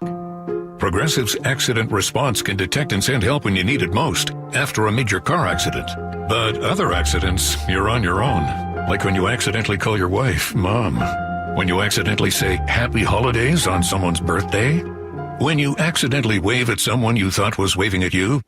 We can't help with those accidents, but Progressive's accident response provides peace of mind after major car accidents. Progressive Casualty Insurance Company and Affiliates. Limited availability in California. Driver is responsible for emergency and towing charges not covered by the policy. Wesley Financial Group is not a law firm. I'm Chuck McDowell, founder of Wesley Financial Group. Did you buy a timeshare because they told you it was a great investment? That's a lie. Most timeshares can be bought online for $1. To find out what your timeshare is worth and to cancel it, call us today and we'll send you our timeshare exit kit free with all your options for cancellation. Call Wesley for your free exit info guide. 800-771-1300. That's 800-771-1300. Do you notice sounds coming from your crawl space or attic, or possibly stale or foul odors in your home? This could be that rodents have gotten into your attic and crawl and have made it their home. They tear up the insulation to make nests to have babies. They contaminate it with their biological waste, which can be harmful to your health. And they ruin your home's energy blanket, costing you thousands of dollars a year. If you even think you may have a problem, call Insulation Northwest today, and we will come to your home as soon as tomorrow and perform a free, no-obligation inspection to determine what the problem is. This inspection normally costs $199, but it's yours free just for calling today. If we discover any problem with rodents in your home, we can get them out and keep them out and restore your home's protective insulation blanket back to brand new condition. Let Insulation Northwest give peace and comfort back to you and your family and save you thousands of dollars in energy savings. Call Insulation Northwest today, the real insulation company. InsulationNorthwest.com. The Boat Show, the Boat Show, the Big Seattle Boat Show. The Big Seattle Boat Show. It's the best time to buy. January 30th through February 7th with big selection, big discounts, and big fun for everyone. It's a big deal. Presented by Sundance Yachts and Port of Seattle. Make it a date Friday evenings with Boat Show After Dark, featuring unforgettable ambiance, music, food, beer, and wine. Details and discount tickets at seattleboatshow.com. Hey, this is Pete from Home Matters, a show that covers everything having to do with your home. Tune in every Saturday from 2 to 3 on KIRO Newsradio, where you'll hear from local business owners who are experts in their industries. From foundation to flooring, roofing and windows, furniture, and financial planning, it's everything in and around your home, and we've got you covered on Home Matters. If it matters to you, it matters to us here at Home Matters. Saturdays from 2 to 3 right here on KIRO Newsradio, or listen to the podcast on mynorthwest.com. You're 62 or older, lots of equity in your home, and you want to pull some cash out, but a refinance or HELOC, well, it means a bigger payment. And the cost of selling your home, it's insane. So what should you do?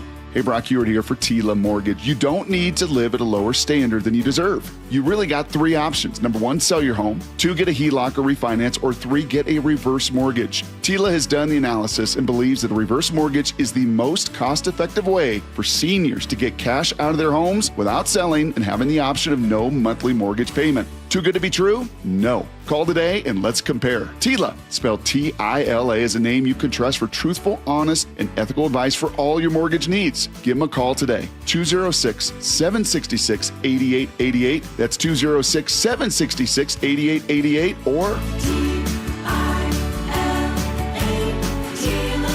TILA.com.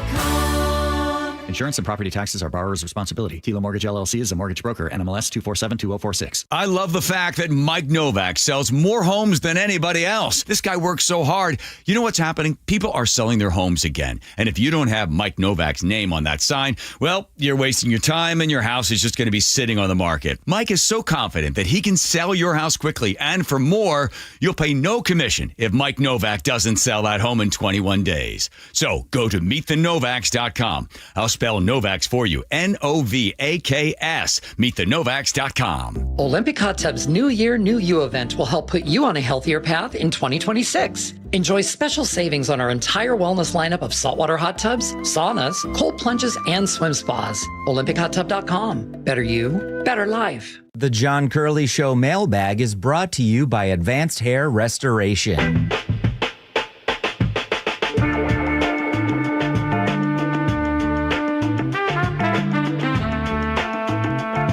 Welcome back to the John Curley Show. It is not John Curley. It has been, this may come as a surprise to you at this point. It has been Greg Tomlin and Mike Lewis the entire time. Breaking news. Impersonating John Curley. And you know what time it is now? Someone's coming into the studio, making their way ever so slowly. I'm a mailman to be mess with me. I'm a mailman.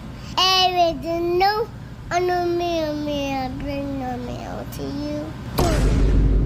Diane in Bellevue, off topic. I love hearing Mike and Greg fill in. We get thoughtful dialogue, sometimes a lot of fun and laughs, and Nate being able to give traffic reports on time. Thank you, KIRO Radio. From Carol in the 425. I have no idea how to tell the difference between AI video and normal video. It is very disappointing. Carol, I couldn't agree with you more. Well, the weird thing about the AI videos in the social media algorithm is the first 10 seconds lures you in thinking it's kind of real, and then the next half of the video, it's like clearly AI, so you've been duped. Graham and Sammamish on the UW QB leaving, entering the transfer portal. UW deserves this after what they tried to do to WSU and the Pac-12. Said like a true cougar. That's probably Jim Moore texting us. Janet in the 425. Just got this picture from my husband who called in sick today with opening day fever, riding the new Edelweiss chair at Snoqualmie Alpental. Is it Edelweiss or Edelweiss? Maybe I was mispronouncing it. I said Edelweiss, which is what I would have said. I think you're probably the correct pronunciation. Okay. Elena in the 206 about office expectations for introverts and extroverts. In Argentina, we kissed coworkers on the cheek every day. All right. I know. Sounds like an HR violation, potentially. Problem. Bald Eagles showdown. Doug in Mount Vernon. Bald Eagle confrontation before the humans intervened. The Eagles were vying for a chance to do John Curley's hair replacement spots while he's recovering. Well, there you go. Quite possible. Chris from Sumner, the Star Trek initiative is not to interfere, but having intercourse with aliens is cool. What is that person talking about? Yeah, no. Please decode. It's actually an excellent point Chris is making. What they're saying is the prime directive was to not interfere with anything, but somehow there'd be a sexy alien that Captain Kirk would end up having like some sort of romantic relation with. So you don't interfere except when you're extra horny. Whoa. Okay. Letter of the day. Are we at letter of the day? We are, yeah. Wait for it. Here it comes. And now it is time for the letter of the day. Paul and Sammamish. I couldn't think of two better guys to fill in for John while he's out. Your commentaries were uplifting and the delivery smooth. Each segment was extremely tight. Your banter seemed natural and the pace never sagged or drooped. Keep up the good work, gentlemen. The great thing about this was the way that Joe laid this out on the page for us to read. I thought it was going to be a poem. It kind of looks like a haiku. And it started having that kind of cadence. And I was like, oh, all right. Well, he sends them in that way. Paul is very Paul, poetic. thank you. Yeah. Thank you, Paul. We appreciate it. That's all she wrote. That's all she wrote. Didn't write no more. That's all she wrote. Greg Tom and Mike Lewis in for John Curley. Let's send it on over to Nate Connors at the real-time traffic desk. All right, Tacoma South 5 at State Route 16. That 16 curve, a collision still blocks your right lane. That backup is thinning out pretty nicely behind it now. Still pretty solid as you head through the Fife curve. Federal to Tacoma, getting closer to a 20-minute drive. In Puyallup, westbound 512 remains heavy from Meridian over to Canyon Road. The backup behind it, though, getting into Puyallup on State Route 167, that part is now thinning out. Seattle to Federal Way is pretty much cleared out, just a little slowing near State Route 516. We're down to a 20-minute trip between Seattle and Federal Way. South 5 into Seattle is slow from Northgate to I-90, 25 minutes from Linwood to Seattle. North 5 still bumper to bumper approaching the West Seattle Bridge in the downtown. And we do have an update on that crash westbound 90 out at Ketchless Lake heading towards Snoqualmie Pass at milepost 58. We now have a fatality investigation, so drivers are down to a single lane through that scene, and it'll probably be this way for a little while. KIRO News Radio, real-time traffic. I'm Nate Connors. I'm worried. About what? Water. Oh? Hot water, if you really want to know. Water heater worries? Worried it's wearing down. Running out? The hot doesn't last like it used to. So you're... Worried. I got a guaranteed fix. Let me guess. A new water heater. Right, but... That's what worries me. Well, worry no more. Why? What you need is an Apollo Plumbing water heater. Because? We include Wrenchy's worry-free warranty. Wrenchy's what? Worry-free warranty. Which means? When it wears out, we replace it. No extra charge. As an A-List Club member, you're covered for life. For life? For as long as you're an A-List member. You get annual life-extending water heater flushes included. So it lasts longer. Right. And when it needs replacement, you're covered. With no worries. Because it's Wrenchy's worry-free warranty. What else would you expect from the Ready Right Now plumbers? Apollo Plumbing. Home of Wrenchy's worry-free warranty. What about tankless ones? Worry-free too. Gotta love that Wrenchy. ApolloPlumbing.com. All right, here's a quick confession.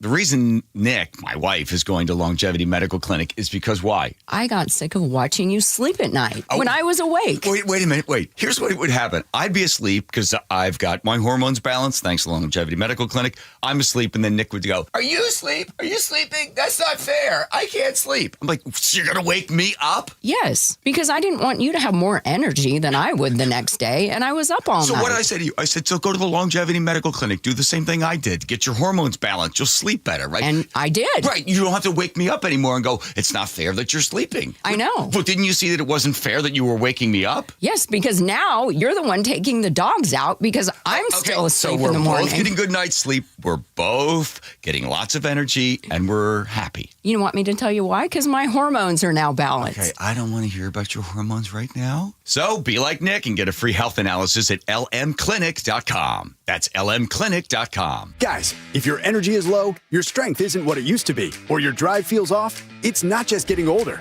For many men, it's low testosterone. At Revive Men's Health Washington, you can start with a free T-check, exam, and consultation, so you get real answers about your testosterone levels and overall health. And this month only, qualified patients may receive 25% off testosterone replacement therapy. This isn't guesswork or one-size-fits-all treatment. Revive specializes in personalized, closely monitored testosterone care designed to help men feel stronger, sharper, and more like themselves again. With over 120,000 patients treated since 2011, Revive Men's Health is trusted for results, not hype. If you've been putting this off, now is the time to act. Claim your free T-check and consultation and see if you qualify for 25% off TRT. This month only. Call 206-529-1111. That's 206-529-1111. Or visit ReviveMen'sHealth.com. Terms apply, must medically qualify. The 37th Annual Holiday Magic was another one for the record books. Thanks to everyone who donated. You always come through. It's not too late to donate. Just go to mynorthwest.com/holidaymagic. For seniors, the new year is a good time to reassess finances. If you're struggling with bills, our friend Steve Teitler of Best Mortgage says a reverse mortgage may be a great way to ease your stress. Seniors tell me all the time, we love our home, we'd love to stay here, but we just can't afford it anymore. A reverse mortgage lets you tap your home equity for tax-free cash to pay off your mortgage, pay off your debts, and maybe put some extra money in the bank. You've worked hard for that home equity. Now let your home work for you. And best of all, you'll have no mortgage payments the rest of your life. And you always talk to a real person, not an AI robot. That's right. You'll get a no-pressure consultation directly from me. Never a sales pitch and never an AI bot. Honest advice you can trust from Best Mortgage, the reverse mortgage experts, the VA loan and debt consolidation experts too. 425-649-6000. Best Mortgage, 425-649-6000. Gold, platinum, and Grammy-winning trumpeter Chris Bodie crossed over from jazz to pop stardom. Now he's crossing back. Hear his return to acoustic jazz and classic standards live at Jazz Alley, January 14th through 18th. Tickets at jazzalley.com. Your best source for local news, KIRO News Radio.